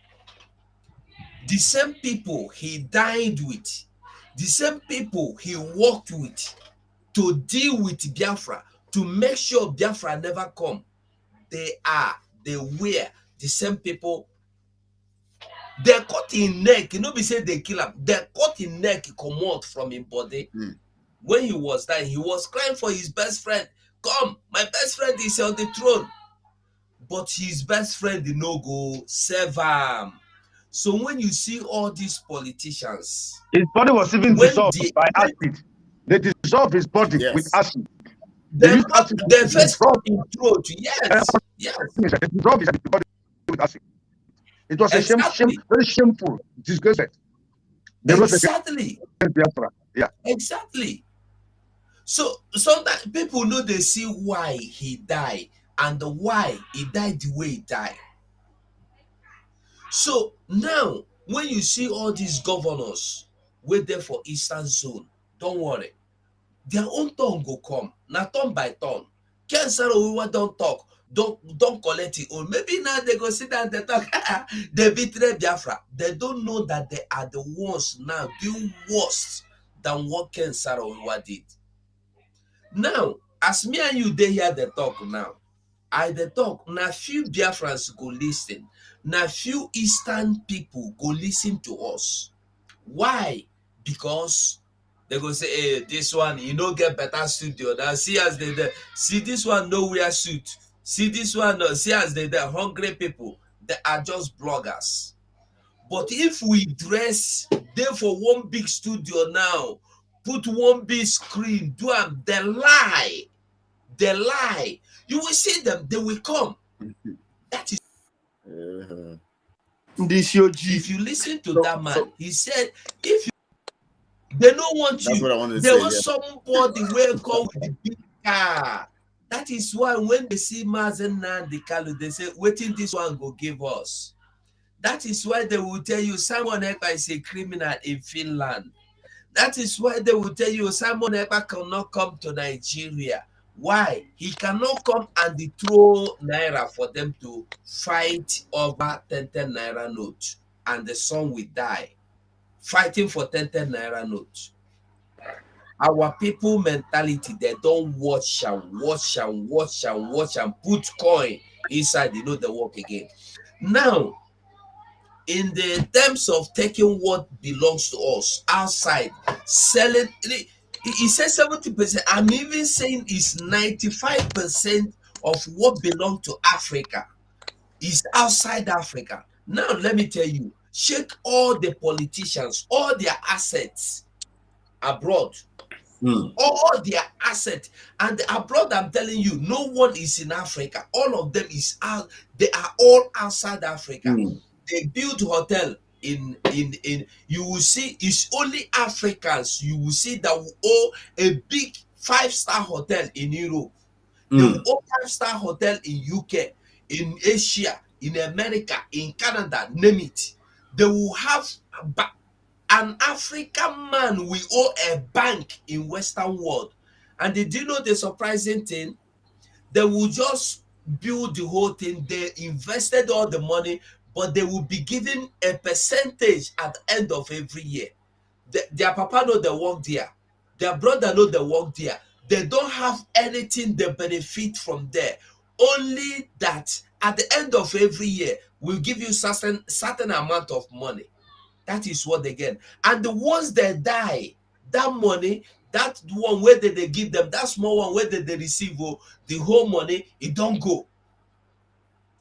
That was why when Abacha died, they are saying Abacha money, he loot. And they look at Obasanjo, where saw Abacha loot. Obasanjo is only revenging what Abacha did to him. Now revenge. Now he make and go fight, may they bring Abacha. Why no fight, may they bring Babangida own come? Why no fight up? Listen, Biafras, make una open eye. Don't look at people because they can drive on private jet, in private jet. Look at them for what they can give you, what they are bringing. What they are bringing to you, not coming to promise you, I will defend the Constitution with all my life. No, we have passed that era. We are in the era of giving you peace. And giving you peace, that is peace. That is when you hear peace. Peace, complete peace, undiluted peace. In a place where you will have right to talk. In a place where you will be walking on the road. When you are crossing road, nobody will beat you. Nobody's entourage will beat you or carry your motor and throw inside bush. Because you don't get money, you see that your motorcycle, you go the driver, that president you go come out, he go let you cross before you cross, because there will be no entourage to throw you and your keke inside bush. That is where we are looking for. That is the kind of city we want. That is the paradise on earth we are looking for. Thank you. Thank you so much for that. In fact, you brought me to the last phase of what we're going to be talking about. This is the kind of, you have just explained the kind of paradise we want, the kind of system we want, and the kind of structure we want, and the kind of lifestyle we want.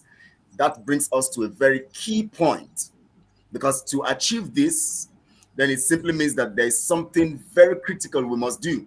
We must move the minds of the people from the point of the Nigerianist style, the concept of the thinking of the Nigerianists. That means we have to do some surgery on the minds of Nigerians, not on the brain, on the minds of Nigerians. Now, or let's say so-called Biafrans. You know, let's call them Biafrans because they are Biafrans. We are looking at Biafrans first before Nigeria as a whole. But of course, of the freedom of everybody. Now, as concerning the mindset of the people, because after now we're going to go into some of the posts of the people. We just make some analysis, and then we now close this session because we're already out of time. Now, Mazi Chuk Survivor, let me bring you first before Mazi Okonkwo will come on that. We are talking about a kind of Biafra we want.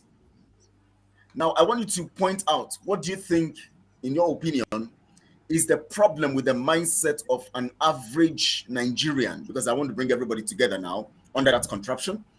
The mindset of an average Nigerian and how they can free themselves from that mindset so that we can get this kind of nation that we want.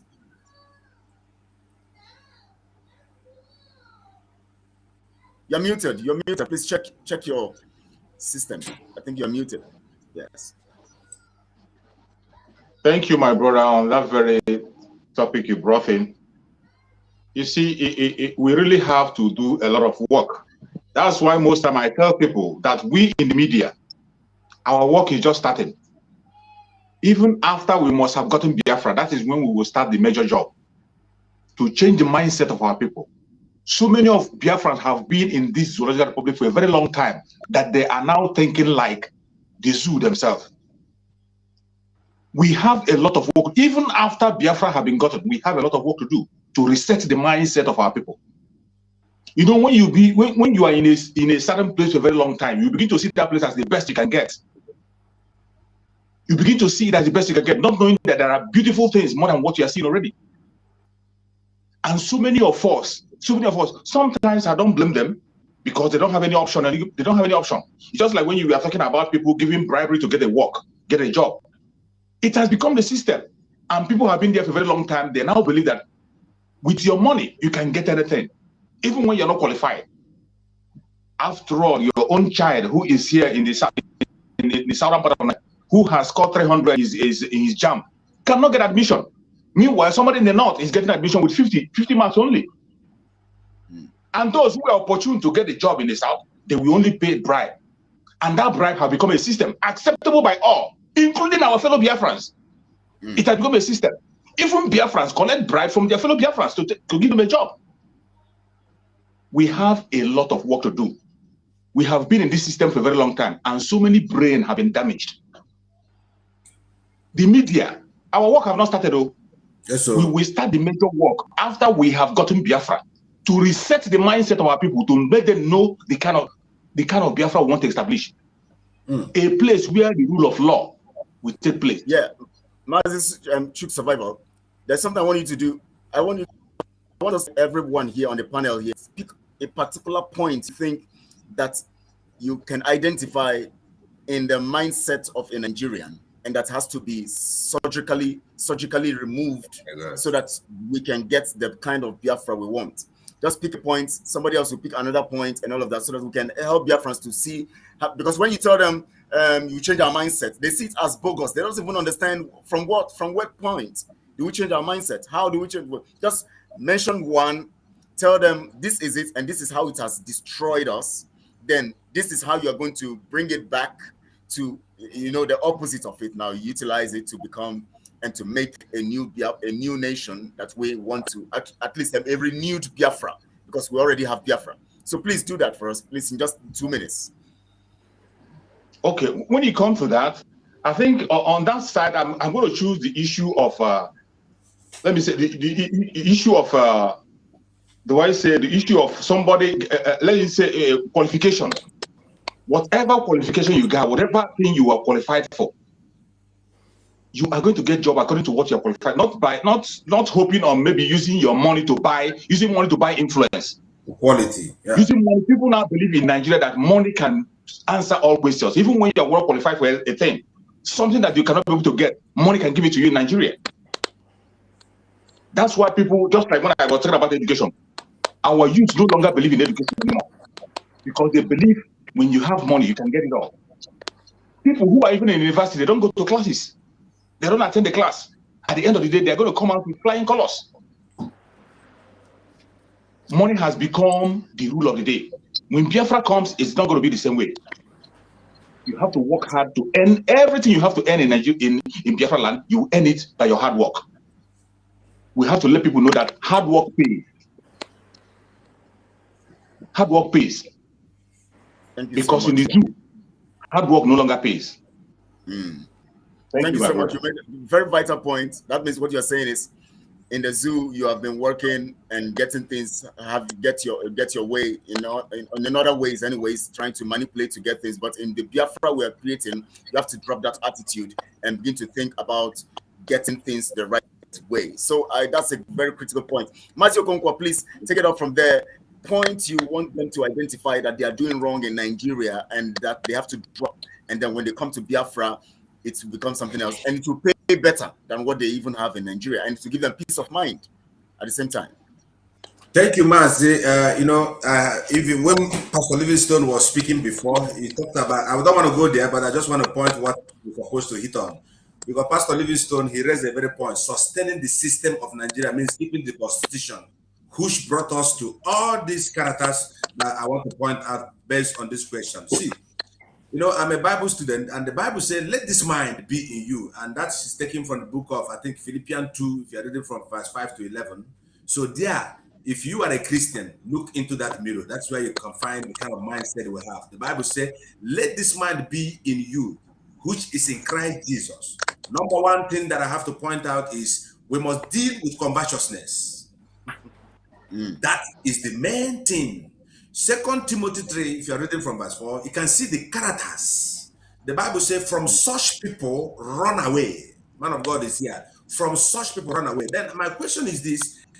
We cannot enter with an old mindset of Nigeria to a new Biafra, like Chief Survivor have said. First of all, as we are speaking now, the mind, I could say, restoration has started. Begin to focus your mind on the new Biafra. A man who has a bag of sand cannot run a race. This mind has to be in us, a mind of love. We must not be conversions, just like our politicians, just like Peter Obi them. This kind of people can never follow us to this new Biafra. By the time they follow us to new Biafra, we start to deal with the old serpent. And the Bible also that I read said that you cannot put the old wine with the new wine. There must be a separation between the old and the new. And that is the stage where we are now. If we are talking about Biafra, we cannot carry Nigeria into Biafra. Because the reason why God commanded Saul to destroy a certain nation without remaining them, God said destroy. Is it, I think Joshua chapter 11, either 2011 or 11:20. He said destroy them, exterminate them without mercy. And we are exterminating covetousness, we are exterminating proud, we are exterminating, I could say, lovers of money, conceited heart. These are the things we have to deal with if we have to move into Biafra, and the job has started right now.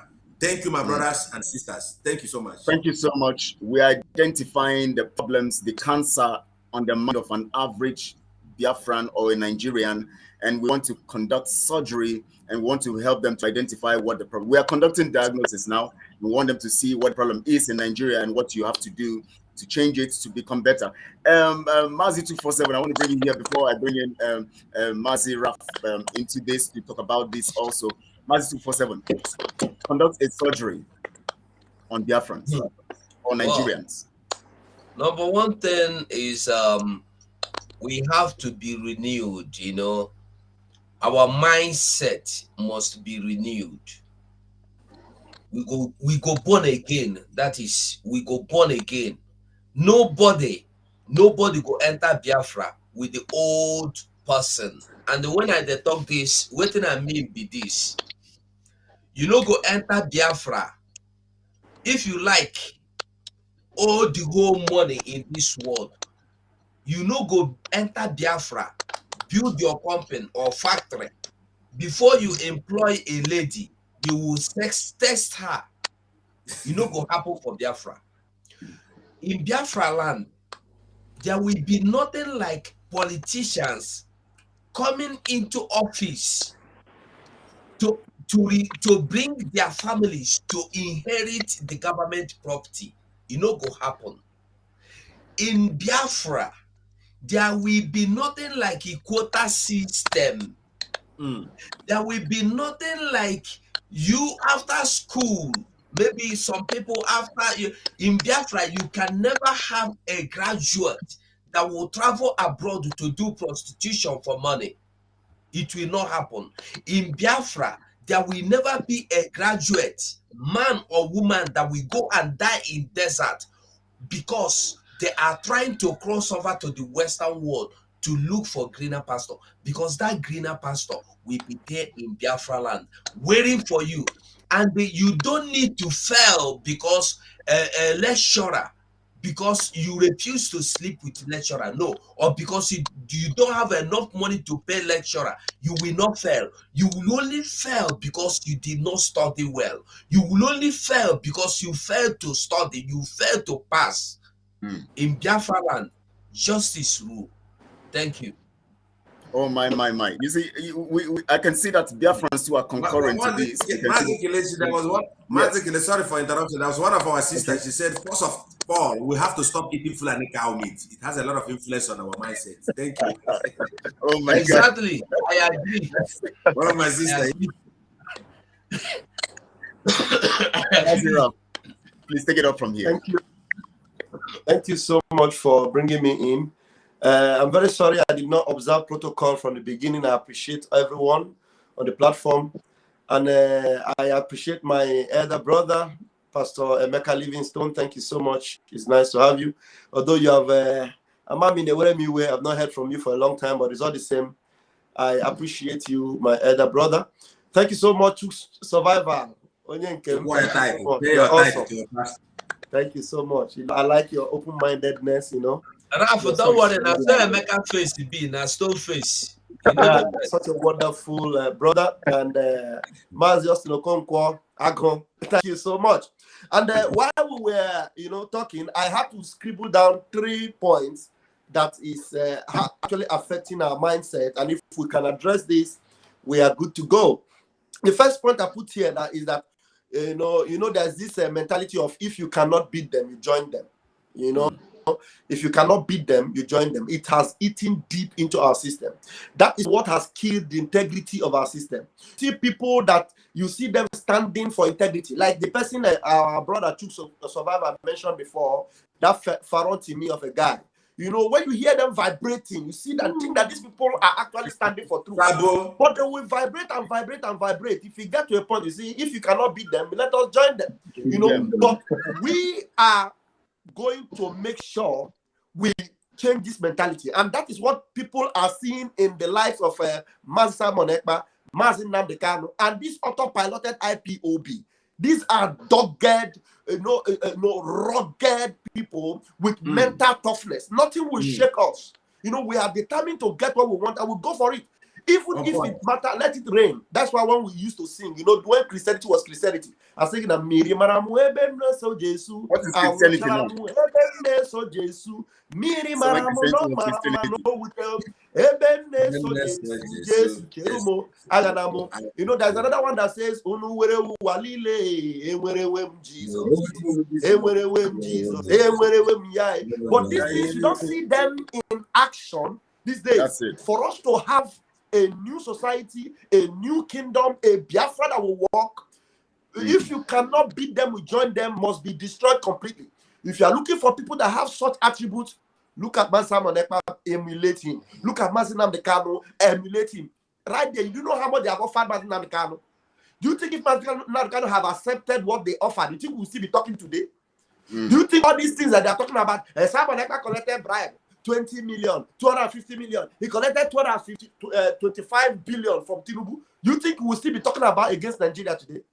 So that particular mentality must be destroyed.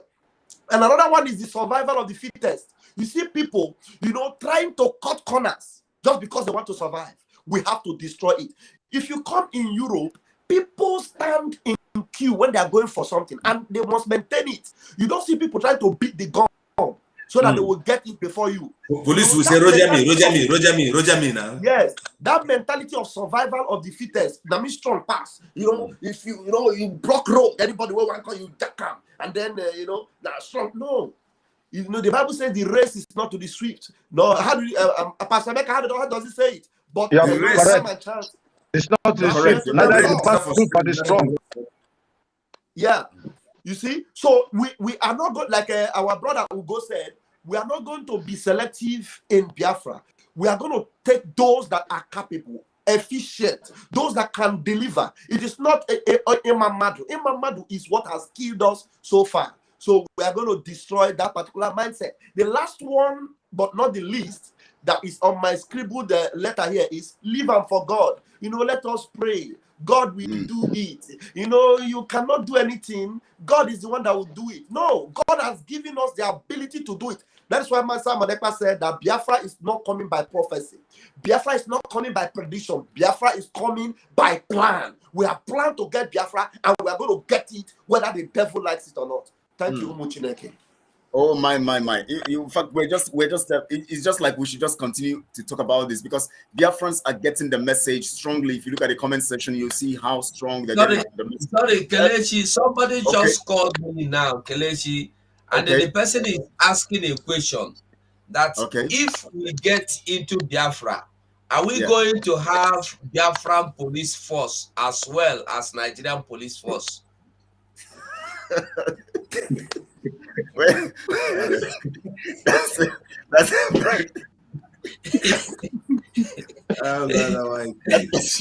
well, maybe I will call Mazi Sonia Parawa to answer that question. Mazi Sonia, please, can you answer that question for us? Before you make your submissions, please answer that question for us. Mazi Sonia, are you here, please? Mazi Sonia, are you here? Okay, maybe he's not been here. You know, I've been calling him. So okay, now, Pastor, you know, that question is interesting. But before you come with that question, maybe I'll tell Mazi, you know, and Raf, can you answer that question, because you were just the last. You know, well, immediately you just put Nigeria join the team, you just hit me off balance. You know, you don't need to, like Mazi Austin have said, you can't put a new one into an old bottle or into an old wine still. Don't bring Nigeria. And in fact, as far as Nigeria has it as Nigerian police force, we are going to have a unique name for our police force. You cannot, we don't want anything that will make that mentality of Nigeria to come back into our system. To fiakwa. Somebody said to fiakwa. Do you know that in other nations, they don't include force to their police? They say service, police service, this, that, this. It's only Nigeria that have force. It's force. Everything is force. Everything is force. You know, before I bring Pastor Livingstone to actually give us his own, you know, and Mazi 247, 1 minute. Answer that question, please. All of us, we're going to answer that question. Let me see what's on your mind on that question. let's answer that question. Honestly, this is my life. Only Nigeria knows say police get force with full arm, and because of that force, they are using force on people. They go use force. Now only Nigeria go tell you say we are inviting you to the station, handcuff there your hand. The invitation of force. Only Nigeria go write you letter, say they are inviting you, and the letter you no go see. The only thing you go see now policemen where don't come bundle you, throw you inside one bag of or boot or one kabuka. Midnight, they'll come in the midnight. They'll come in the midnight, kill some people. Anytime they can come and break your, only Nigeria police will come and break your door. Like Okorocha's house. Mazigo, do you see what they did to Okorocha? Where is Okorocha today? All of them follow. My God and my Lord. My Lord and my Father. Oh my God, Holy Spirit help me. Holy Ghost help me. I say, this one know who be Holy Ghost and Holy Spirit. Anyway, the truth is that in Biafra, we will have police, but not police force. Not police force. No guns. Thank you so much for that. Thank you so much. Mazi Chick Survivor, please say something about that. Just 1 minute. My brother, on that very question, I think Mazin Nandekano himself have answered that question about the kind of police force we're going to get. Mazin Nandekano answered it in one of the questions I answered. Somebody asked that question in a program he hosted. Mazin Nandekano answered it. He said that we cannot have such kind of a thing in Biafra land. We are going to have a police in Biafra land, a police that will not even, you won't see our police with guns. He went for them to say, you won't see our military anywhere. You won't see our military in the street walking the way you see in the zoo. It won't happen. And in our police, you're not going to see anything police force. You will see the police, but you will not see them with guns or forcing people or beating people around. Mazin Nandekano answer that question clearly. Yes, he did. So if anybody is trying to say maybe they should better stop comparing Biafra with anything at all. Don't compare Biafra with anything called Zoological Republic. No, we don't have comparison. You don't have to. You don't compare it. Thank you so much. Thank you so much. Mazi Austin, please say something about that 1 minute. Then correct. I think my comrades are answering the thing, but let me go in another way. Pastor Emeka will answer it. I want to tell some people are asking the way we are vibrating today because we have 125 days to go, Pastor Emeka. That's it. And you know, in the book of Judges, chapter number 14, during the time like this, Samson gave a riddle, which Pastor Emeka can explain. He said, out of the strong comes something to eat, or something like that is a way. And this is a riddle. I want us to focus on the goal. The reason why we are standing like this, we are not looking back. We are getting Biafra. Instead of these people to be killing our men, this is not the question, but I want to motivate your heart to tell you why we are here. We must not look back. Our spokesperson have said it all. Our own mother is standing with us. Autopilot media team, we have received the anointing of the Holy Ghost to march this Biafra into where we're going and not looking back. And that is my contribution to what you have asked. Thank you so much. Thank you so much. Pastor Livingston, I'm going to bring you up now. Before I say something, you remember one time we were discussing, we talked about, this issue of, when we were looking at the issue from Constitution, we talked about something. We said, we talked about lobbying. Now, I want to bring it into your mind as you also try to analyze some things that actually are pronounced in the context of Nigeria, which we want to surgically remove from the minds of the people so that they will understand that in Biafra, it's not going to happen. I want to also introduce that word lobbying. There's this lobbying, Imamadu, you lobby to get to some stuff. What do you have to say about that? I am. Yes. To be taken in defining or explaining this word lobbying. Pastor Livingston, But please, can I don't know Pastor whether you Emeka have try and to. see if he can go out and come back? Please go out and come in. Your audio is very, very poor. Biafra, I want to hear you. Sonny, are you here? Are you hearing me now? No, please go out. Go out and Go come out in. and come The in again. The audio is very bad. Just go out and come in, please. It's going to be better when you go out and come in. Okay, say something. Let's see whether it will actually work. Can you guys hear? He has to go out and come back. Okay. Mazugo, do you see? Mazugo, do you see that my platform is working on this platform? All the platform will give me the better.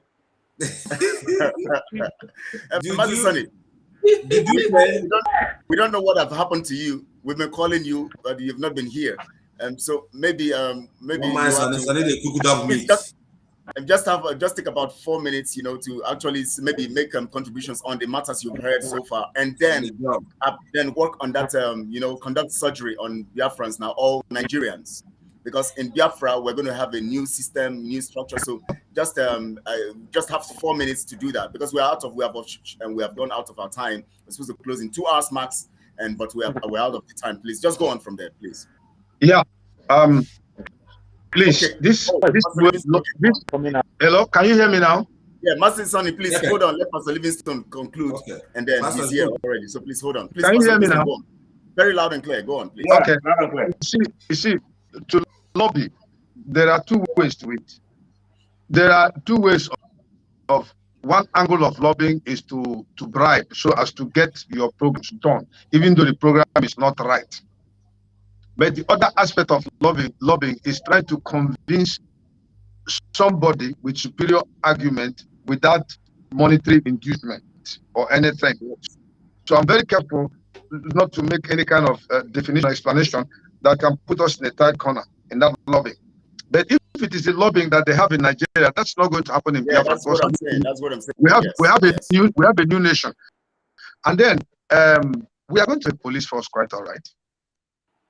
And in respect to the police not carrying ammunition, that is the ideal society.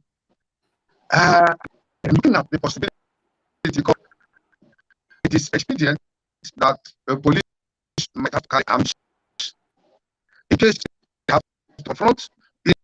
In every society, you have miscreants. Even though the Biafra is coming, we are coming at the development stage where we have to put things in place, and it takes us up to about 20 years to structure Biafra into what we want it to be. And of course, don't rule out the fact that there could be mistakes here and there, which we have to make adjustments or correct. Please don't rule that one out. And then, in respect to what we want for Biafra, the kind of society we want, all of you have just echoed the hearts of Biafrans. And the response that the Biafrans are writing there shows you that we are people ready and prepared for that new orientation. It happens that we have to draw a program of national orientation to change the mindset of Biafrans 180 degrees, not 360. 360 returns back to that point. 180 is, as I'm looking at you, I turn this way and go to the other direction of a new lifestyle that will help our country, our nation to be great. Yes, I agree with it. There shall be a national orientation. And as a matter of fact, we are working towards that, trying to develop a program for Biafran people. It has not been easy. We're trying to put our heads together and bring out something that will be presented to Biafrans. They will become true Biafrans. Biafra first in everything you're doing. John F. Kennedy, when he came into government, said, do not ask what America can do for you, but what you can do for America. We want to build up Biafrans who see their nation with the spirit of ultra-nationalism, excellent patriotic spirit, that if you ask them to do something, they do it well. You want to give them bribe, they say no. They can help police arrest a criminal. Biafrans that have the desire to see that the right things are done. If you are in office, you discharge your duties excellently. And if you are read to pass, because there will be no expo, like people have said. That's the Biafra we're looking for. I believe we are going to get it. And one thing that shall be in our minds, Biafra first. Biafra first. Biafra first. If we have that spirit, we will not tolerate incompetence. We will not tolerate bribery and corruption. We will not tolerate IM. We will not tolerate mediocrity. It's only the best that can have it. Thank you very much. Pastor Livingston, please hang on. Pastor Okonkwo has a question. Pastor Livingston, for you, just 1 minute. Pastor Livingston, we're talking about creating a new kind of people. How are we going to start? Are we going to implement it in our constitution, or through how are we going? Is it the constitution? Because mankind are very difficult. Is it through our laws that we can bend people? Because we cannot bend any human being without the law. What do you think? It's not a matter of bending. It's a matter of policy and principle. It shall be in our constitution. We are working on that already. Very, very important.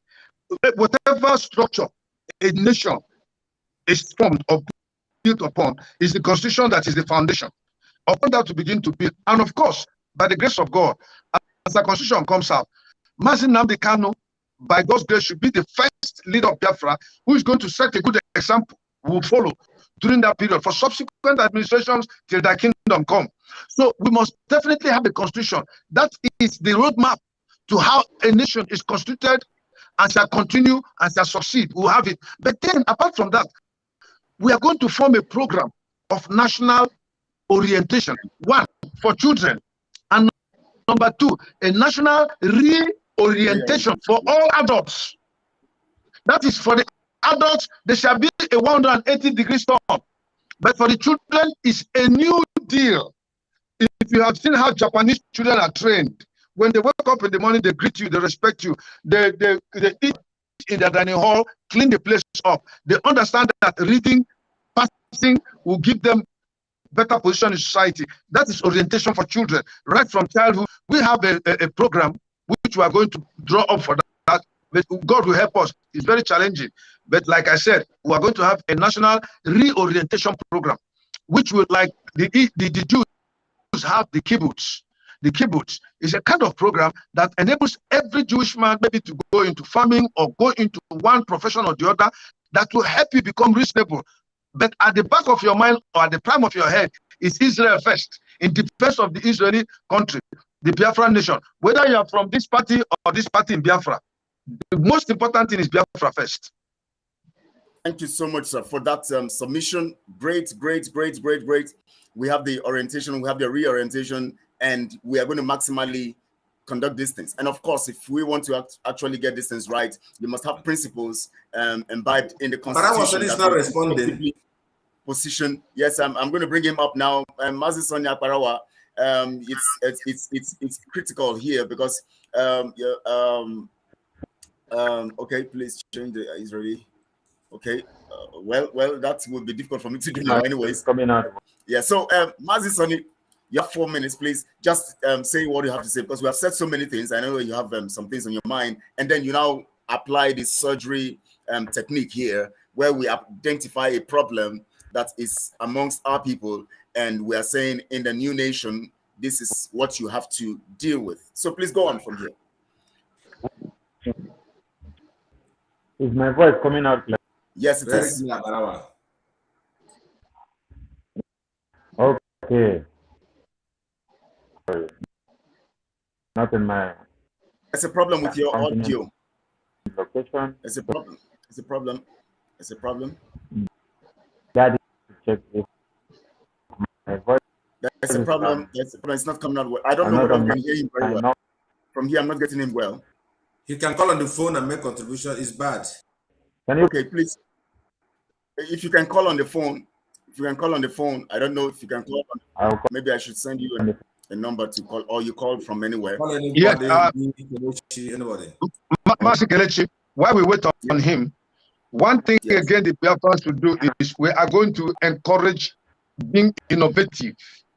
Any man that can produce anything will be encouraged and supported.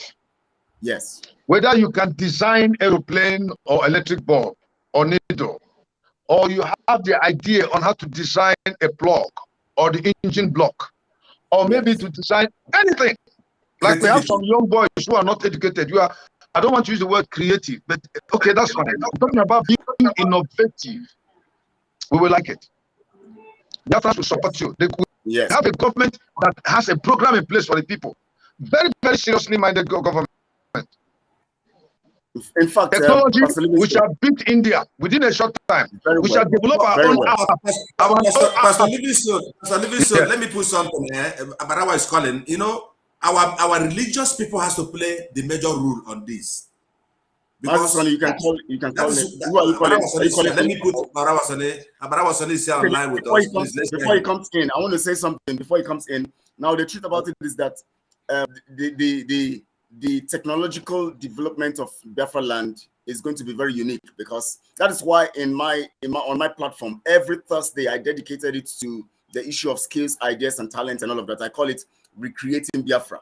You know, I want to see how we're going to be featuring young Biafrans or people who have something to offer on every Thursday, because we understand this is the most important part of our development after orientation and reorientation. Very, very important, because when you engage the people in the concept of orientating them and reorientating them, you need to engage them along the line of what they can do, their abilities, their skills, their aptitude, and their personality development and order. If you don't do that, you are going to miss it. As much as you are, orientating them and all of that and reorientating them, you have to bring in their skill, their gifts, and all of that together, and it helps to strengthen this whole thing. Let us allow Abarawa Sone to speak. Yes, Sonny, please go on. Please go on. Thank you, sir. Salutations to all of you from here. Mazi Ugo, Mazi Kelechi, Mazi Chuk Survivor, Mazi Menka Livingstone, Mazi Okonkwo, Mazi Rafael Ajare. I think I spotted Obiko there before, and whoever I didn't spot, please pardon me. I salute you all, and I salute Biafrans from wherever you're watching from. Abarawa Sone is not in the studio because it's not in its normal location. That's why I've been struggling to kind of hook up, but it's not been easy. I'm happy that I finally got through with this phone call. All right, let me chip in some things. Let me start from Nigeria don't finish. Nigeria don't finish in the sense that the people that created Nigeria actually set the pace, and then they worked on their agenda, and it has been working out for them. Just for the sole aim of creating oil and gas at the expense of our lives. Recently, you have seen that the template that was written down just got distorted. And they came to realize that the people that they have been using for their feet, because they actually use some set of people as their feet, have actually risen up and opened their eyes to the data, and they are ready to take it by force. What did you say? What happened in Afghanistan is about to take place. When the video you played where the white man said, Nigeria is like when they say, big man will come enter, you will come with bicycle. You don't get choice to do anything because you don't follow the political class. It is very, very true. And let us connect it to what just happened in MNK's case. We had 3 judges that sat upon the verdict of MNK's appeal court. We said discharged and acquitted. After that was done, the caliphate and the political class refused to heed to that call and to release MNK. What did they do? Their masters, their slave masters, gave them another strategy to draft out something else. Are you aware that all those chief judges have been removed from that court? And then every other cabinet members have also been removed from there. And then they use another set of people to sit down in the last court proceeding, which made them to get a stay on the execution of the court pronouncement against the will of the people. Self-determination is not a crime. It is universally accepted by everybody that says they know what the human lives is all about. So this also goes in line with what the man said, that until the revolution happens, until the people's mind are revolutionized, all of you cannot be free. It's not only specifically pointed to Africa, but it has to start from Nigeria. Because if it doesn't start from Nigeria, then there will be no liberation for any African man. And Biafran people will be the one to lead the road. Now, talking about the lifeless and the wordless name, Buhari. When you people were talking about Buhari being being in the circle, that is what they should have used to disqualify our agitation. Correct. SMNK told them, if you can give me Buhari, on a live interview, we will back down. do you know why? Do you know why they cannot bring it up? Because Nigeria don't finish. Nigeria don't finish. That is why they cannot bring that up.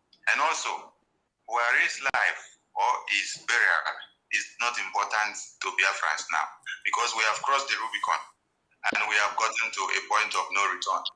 That is why Biafrans now no longer look faces. They do. They see them. That is the way they go see.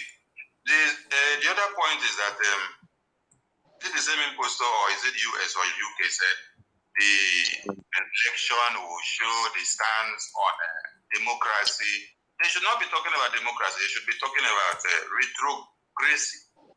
Retrogressy. That is what they should be talking about, not democracy, because there is no democracy. If there had been democracy, will MNK be behind bars in the first place? Everyone that they shut their mouth off and then they put them behind bars, they are all there because there is no democracy. If there was no democracy, or if they were to be democracy, would they have to go and bring someone that did not even have number 1 or 2 in an election, and then they brought the person to come and become the first person? The imposter in Nasarawa that we are calling his name, how did he get into power? Did they use democracy to get him into power? No. How did they wix Goodluck Jonathan out of power? Obama. Was it the democracy that played out for them before they brought it in? Okay, we are now talking about having a separate state and expunging one Nigeria from Biafra land, because it is not actually Biafra that is in Nigeria. It is Nigeria that is in Biafra land, which we need to expunge them. Because we had existed many years and many centuries ago before they then came and then forced us together against our will. So it is our own power to expunge them out of Biafra land. That is why we are ready to do everything possible to make sure it comes to happen. Nigeria don't finish in the sense that we are talking about independence nation.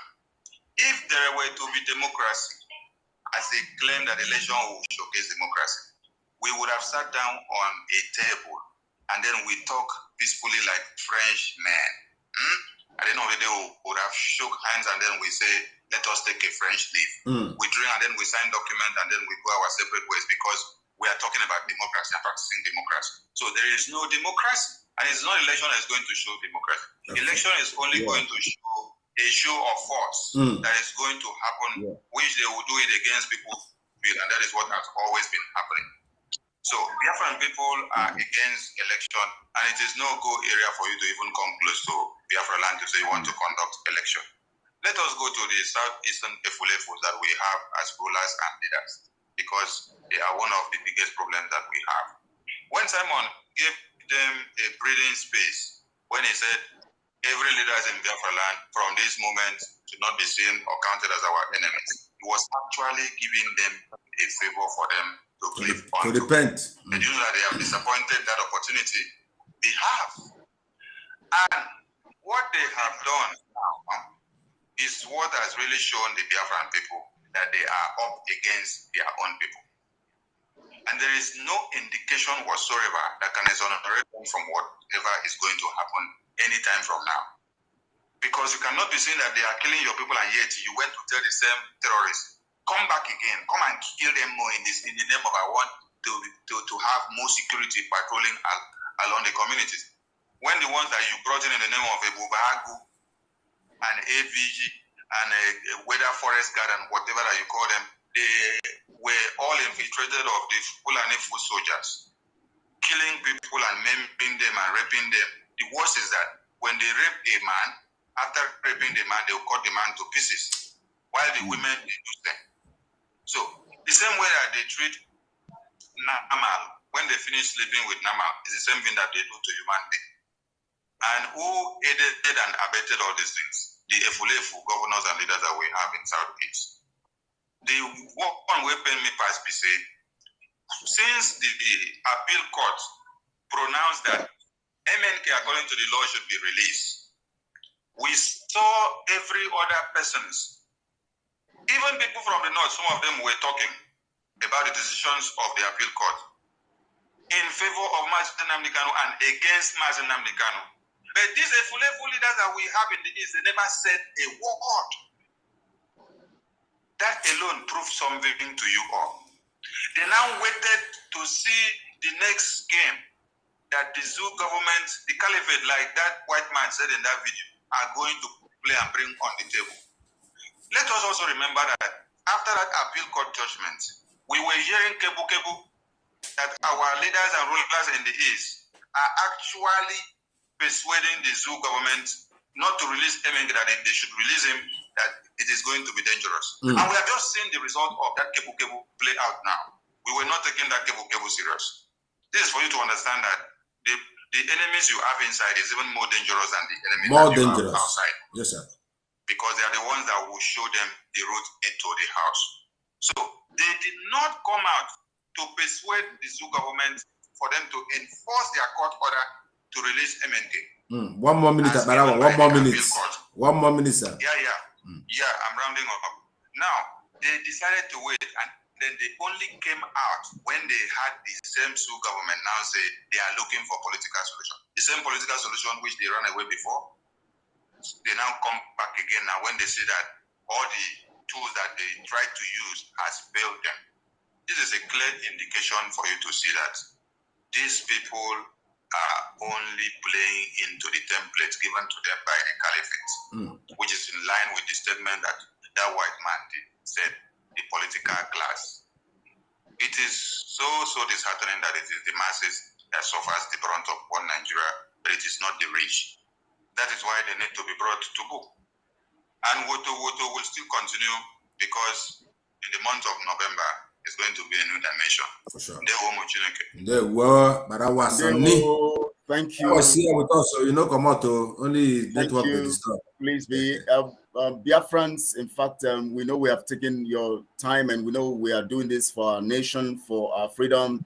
We have the numbers there. We have 2 numbers. Any of them you can call right away. We just want to take only 2 calls.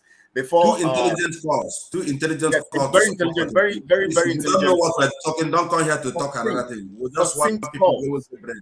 Before the panel begins to round off, we take 1 minute to just round off quickly, say what we have to say briefly, 1 minute each. We want to get just 2 succinct calls. 2 succinct calls. Just two. 2 people who can just, say something very, very reasonable and of wisdom. We just send it now, and then we take it now. Any of the numbers there on the screen, just call that number. Any of the numbers you can call right now. We're waiting. In the next 1 minute, if there's no call, we can round off. And because we know some people are looking at their data, all of this, we understand all of that. That's why we want Biafra, so that we can have enough data, in the zoo, and to do what you have to do at any time. This is already 2 hours, 30 minutes, precisely 2 hours, 30 minutes. We have really taken much of your time, and most of you need to do some other things too. So please, just 2 calls. You can call any of the numbers on the screen, and then we just have you speak to us for 1 minute each, and then we round off quickly, and then we wait for the next joint broadcast that is going to be coming up on Friday. Remember, the joint broadcast is always Mondays and Fridays. And our prayer team Sunday. Okay, prayer, yes, prayer team on Sunday too. We have the prayer team, praying, and of course, towards the evening, you have the prayer team praying. And please remember also to subscribe to every channel of the Autopilot Media, IPOB Media team. Subscribe to every channel that you're wherever you are. As you go, just go to each of our channels. You can see the names, of course. There, you just subscribe, and then you be part of it. I think I have the first caller. Caller, please, caller. 1 minute is enough.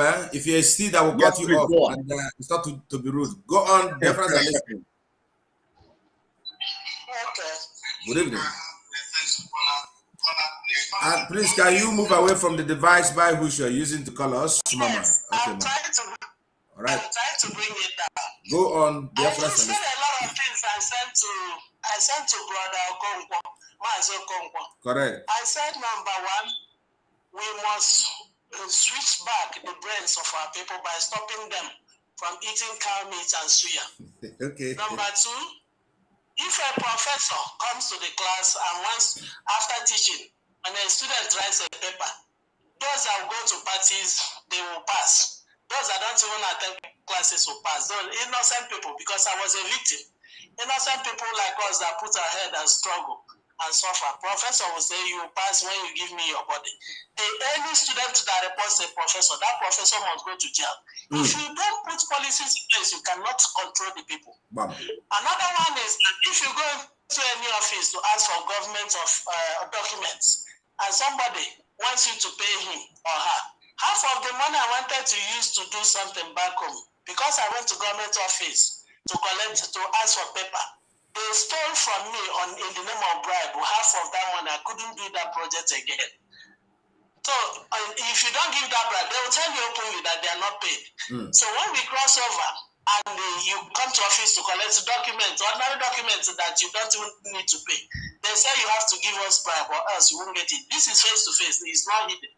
Another one, when there is time for employment, any management that asks a girl to sleep with them, because if you don't carry it out and it comes to the news that people are now being fired for doing this, people's ears and brain is like so dull. They don't even, they were born in this crooked nation. They have grown in this crooked nation. They don't understand what it means to reverse. So examples has to be shown by television, showing that this is, and that is why I love what Simon Epa did. He said those of us that live abroad, we should send our resumes for us to set the pace. Thank you, ma. Thank you. You have made your point, ma. You have made your point, ma. Thank you. Master Kumpa, why don't you allow her?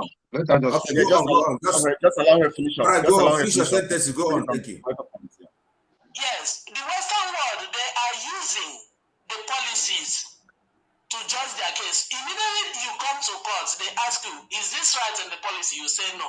Judges don't speak much. If you read my resume, I have sent my resume, I have worked with police, I have worked with courts, I have worked with prison. I'm teaching in the university. Yes. So if you come to the court, they ask you, is this applicable to what the law says? You say no. But that you want to do it that way, they say case closes, next person. They don't have time to talk to you because you have answered it. There's money. So if we do not set a pace, we cannot achieve anything. So there must be law in place to guide people. And people must be prosecuted, punished. Even if it's 6 months, you are an ex-convict. So you have to wait. See, people lived in this all their life. They don't know otherwise. They don't know otherwise. So it's not their fault.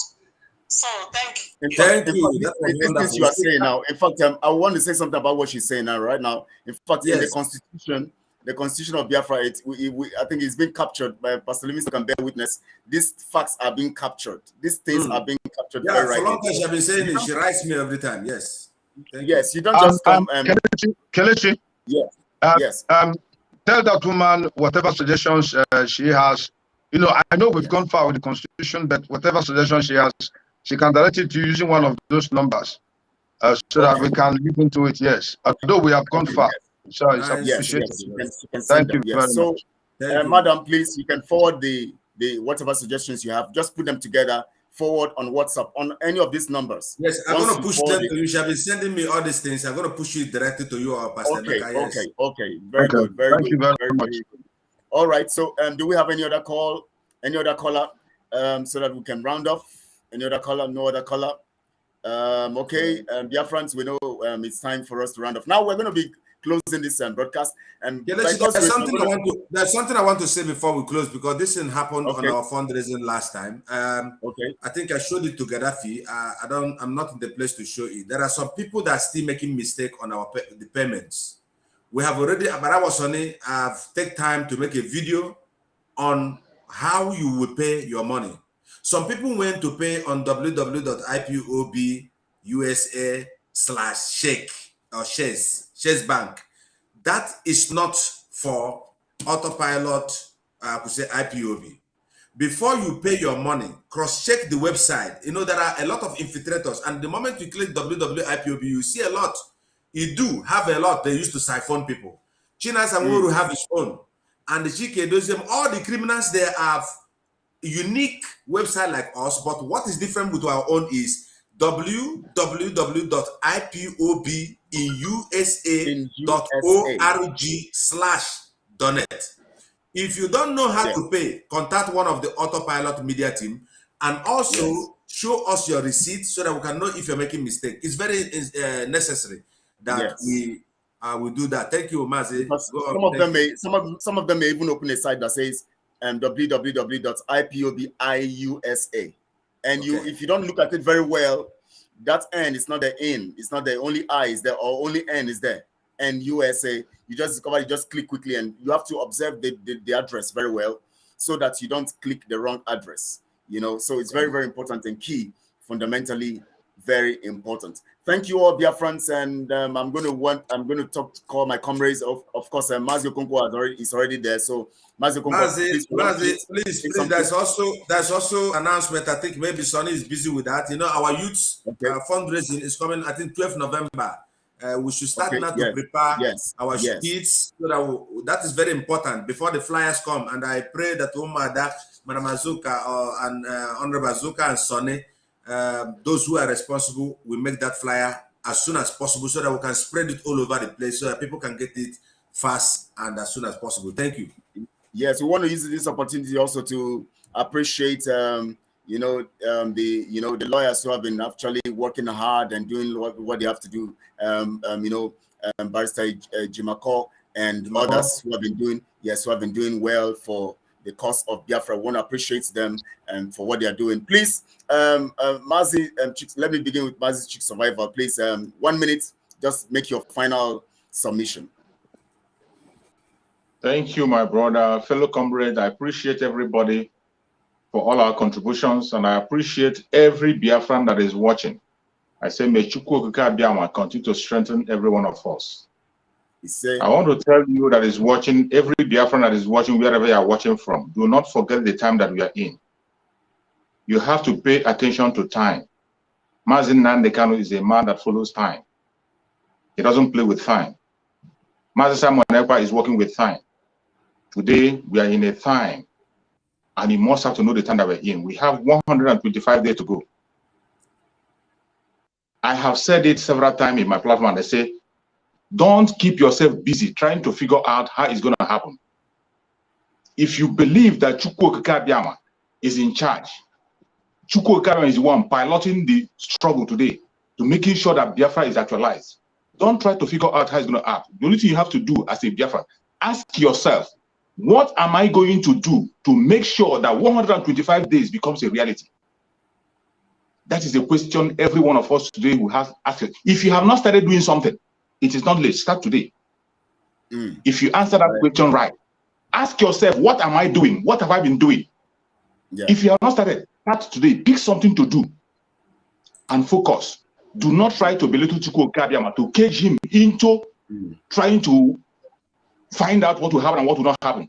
Chukwu Okabiama is in charge, and we'll get into Biafra in 125 days. Do your own part. Chukwu Okabiama is already doing a lot for us.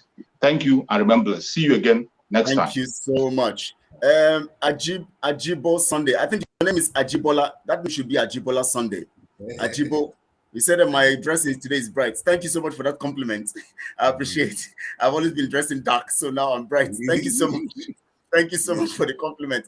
Mazi 247. Ajibola, I think you are Yoruba. Ajibola. That should be 247. This is how they do your face. Ajibo will say your face can't look like another thing. You know, go do it. Mazi 247, please. 1 minute. Take it up from there, please. Ajibo.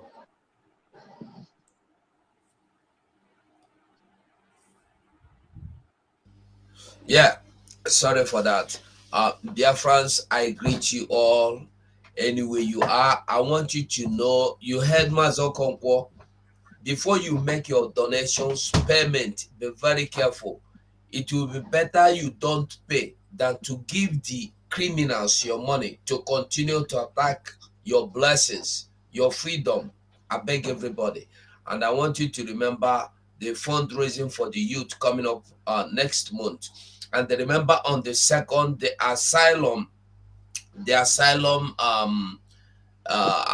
asylum seekers program coming on 2nd of next month, November.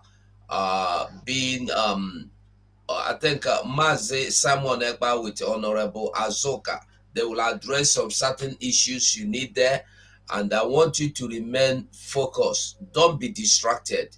Don't mind what those old baboons are saying. We are not looking for political solution.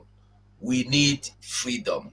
If there will be any election at all in this life in the land of Biafra, it will be only referendum. Outside that, no election. We are not supporting any election.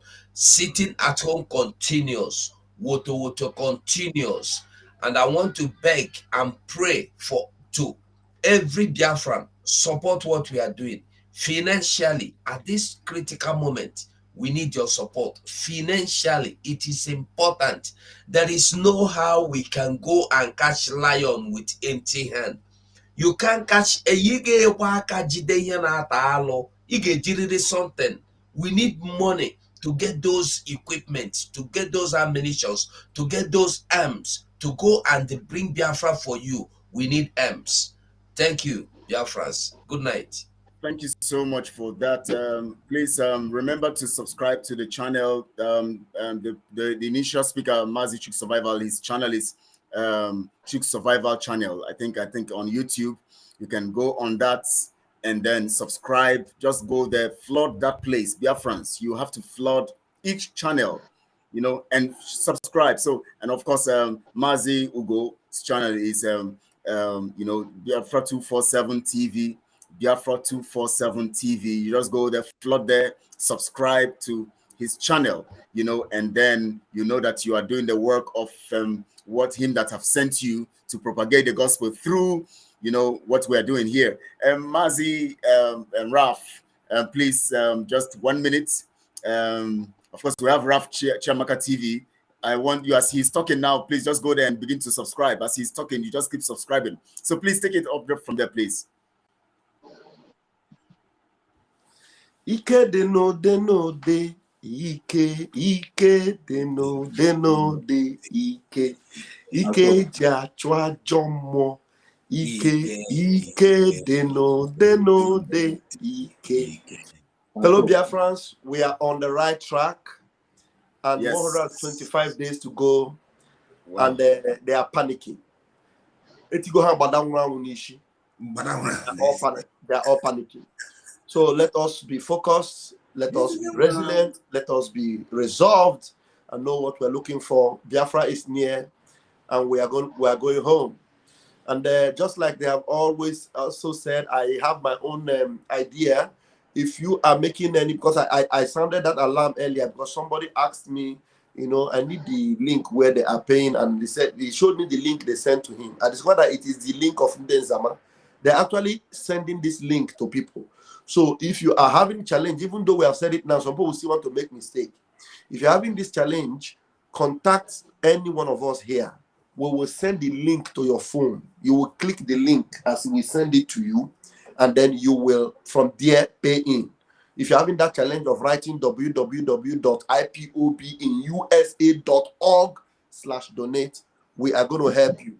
Somebody is calling me. I don't know whether the person is calling to contribute in the program. Anyway, thank you very much, fellow Biafrans. We move.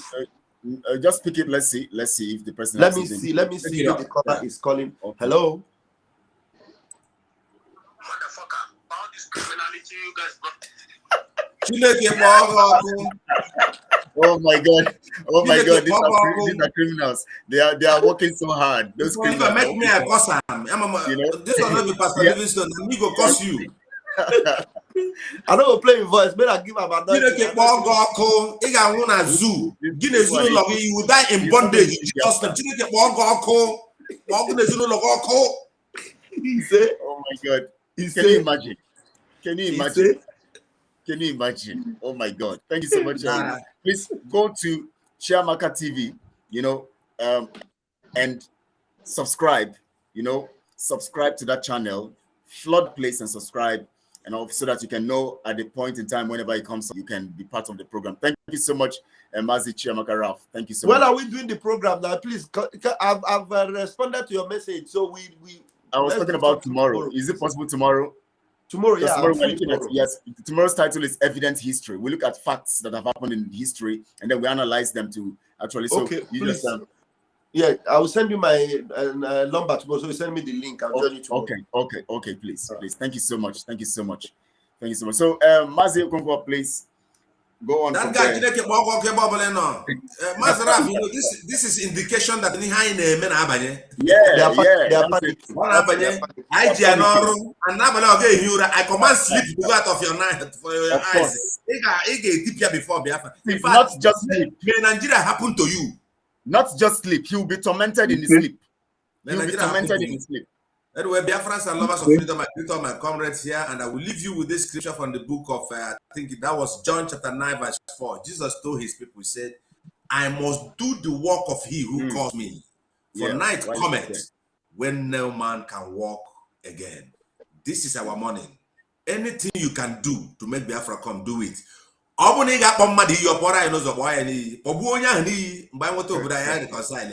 That's what I do. Before they say, your pastor, so I greet all my Biafrans. We have the power to bless. We have the power to bless and the power to curse. I want to also extend my greetings to our Autopilot prayer team. Nobody remembers them. They were telling me, can't Simon if you remember us? So please, Autopilot media team, head by me, Pastor Dr. Steve, Pastor Chika Kelechi, all of us here are member of it. Even Raf, maybe we are demanding also one day you shall come also to join us in Autopilot prayer team one of the Sunday evening if you have chance. You're the man of God. You know, we've been doing this before. The only thing you need to do is send me the link. It's like you always forget. You have to send me the link. I will do that. I will do that. May God bless all of you and God bless you. My name is Steve Okonkwo. Mazin Nanakano shall be out. God bless us. Please go to Austin Okonkwo TV. You'll see him there on YouTube. Subscribe. Please, we want that subscription. We want that place to be flooded with subscription this night. Please go there this night as we are talking. Just go to Austin Okonkwo TV. You'll see it there. Just keep subscribing, and then you'll see how we are going to move this. People like this who have called now, we need to displace them so that it will pain them very well that you know the message is going far. So please subscribe, and of course, is Mazi Sonny there? I don't know if he can speak to us. Is it possible, Mazi Sonny? Can you hear us? Just for 1 minute, just your final words. Okay, it seems he's still having problems with his So I want to thank you, Biafrans, for tonight. We have done a great job. You also, we appreciate you because you have done so much. So most of you have sending messages and great messages. We cannot address the messages and actually here because of time. And maybe one of these days we're going to have a program where either you are calling or you're sending messages, and we're going to be analyzing what you are saying and giving you some corrections and educating you more on that. We're going to create that time for you because you are very important to us. Without you, we being here is nothing. That is why we have to carry you along, and also appreciate you for your messages and all of that. Those of you who are watching who couldn't send messages, maybe busy one way or the other, we thank you all for joining. And please join us tomorrow and join me tomorrow with my special guest, Mazi Raf, Ajere. He's going to be joining me tomorrow, 1 p.m. Biafra time on Biafra Global Network. The topic, every Tuesday we have the topic Evident History. We're going to be looking at things that have happened in the past, whether internationally or nationally or locally, and then we look at them and analyze our now with them so that we'll be able to harness the now with the experience of the past so that we prepare the posterity for the experience of the future using the experience of the now to actually harness their own time and opportunity also to balance what they have to do for the future. So they gain experience from what we have done, experience from the past, and then we harness today. They gain experience from us, and they harness the future. We want a better Biafra. So join us on Biafra Global Network on YouTube. Please go there now and start subscribing. At least I don't talk tired this night. Subscribe to my channel, at least so that you at least make it be you say okay, you don't try.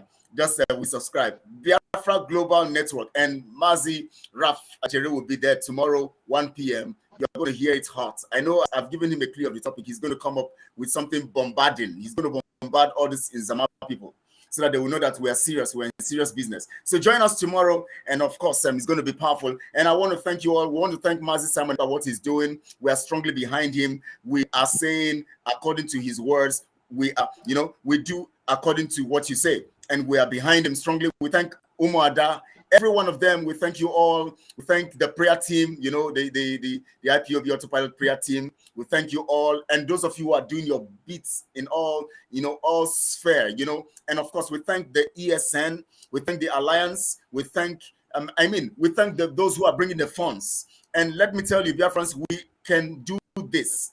We are more than over 70 million people. You can't tell me that we can't fund our freedom. If you're out there, you have not been funding ESN, you have not been coming for the fundraising, know that there's something wrong you are doing. And of course, this counts spiritually. These things have spiritual implication. You don't still have the resources and sit back and watch your people struggle with funds. The only thing we need you to do now is to fund. Every tactics, we have the tactics, we have the ideas, we have the principles, we have the templates to get Biafra. Just the funds, and then we get it right. So please join us and fund. The next fundraising is coming. Always look up to it. You don't even need to wait for the next fundraising. Just this night, you can click it. IPOB, www.IPOB in USA. Watch it very well. /donate. Watch it very well. www.IPOB in USA /donate. Mazira, no, you have to make it. Okay, yes. IPOB in USA. Yes, .org. /donate. Please, sorry about that. .org must be there. www.IPOBINUSA.org. That's .org. Dot is dot. No dot. They say dot. Then you put it org. Then /donate. DONATE. That's it. And you are there. You just give your contributions, and you see what God will use your contributions to do in the life of Biafrans, and see how our freedom. We are 70 million people, for God's sake. We shouldn't be talking about this money every time. We shouldn't be talking about it. So thank you all for joining, and thank you all for everything that you have done. I thank my comrades who have exercised patience and who have contributed. They have said so many interesting things. And please, anytime we come for broadcasts like this, write things down. Later, you go look at them again, reminisce over them, and you see that it's going to be a strong one. We are meeting you again collectively like this again on Friday. We're going to be here Biafra time, 7 p.m. Biafra time, and we are going to be having another good time, great time. It's going to be a lovely time. Every moment counts. And please watch out for what's going to happen between now and Friday. It's going to be wonderful, to our favor. It's going to be a wonderful favor. And Biafra is here already. Thank you all, and God bless you all. Keep fit, keep safe, be sure, be confident, prayerful, and all that, and you see what God will do. God bless you, Rego. Thank you all. Thank you, comrades, for your time and everything. Water. Is the cool. Water. Maybe our cool. Water. Thank you so much. Thank you so much. Thank you, Mazi Survival. Yes. Greet you, great comrade. Thank you, brother. Yes. Thank you all. We miss Gaddafi. Or Gaddafi or somewhere. Maybe he's engaged today. He's always engaged. Gaddafi did Sunday house with the Ipob. So the two of them can't stay away. They can't mute. Gaddafi goes Sunday house. Gaddafi got Ike. Oh, you need to Ike Pentecost. Ike Pentecost too. My brother Rap, Ole. Udo, Mazi Chooks. That is you're awesome. You're doing wonderfully well. Thank you, sir. Otego 9 on the front one. Yeah. Well, I thank God. We don't come. Biafra must come. Yes, of course. The zoo is finished. Of course. Yes, But I was Sunday. When you eat your dog meat and the soup, you go lock your face. Like King Solomon. 404 meat. Thank you. Obioma, I see your message. Thank you. So thank you all. So we go now so that we can prepare for Friday. Remember tomorrow. Join me tomorrow. Bye everybody. Good night. Thank you. Join me.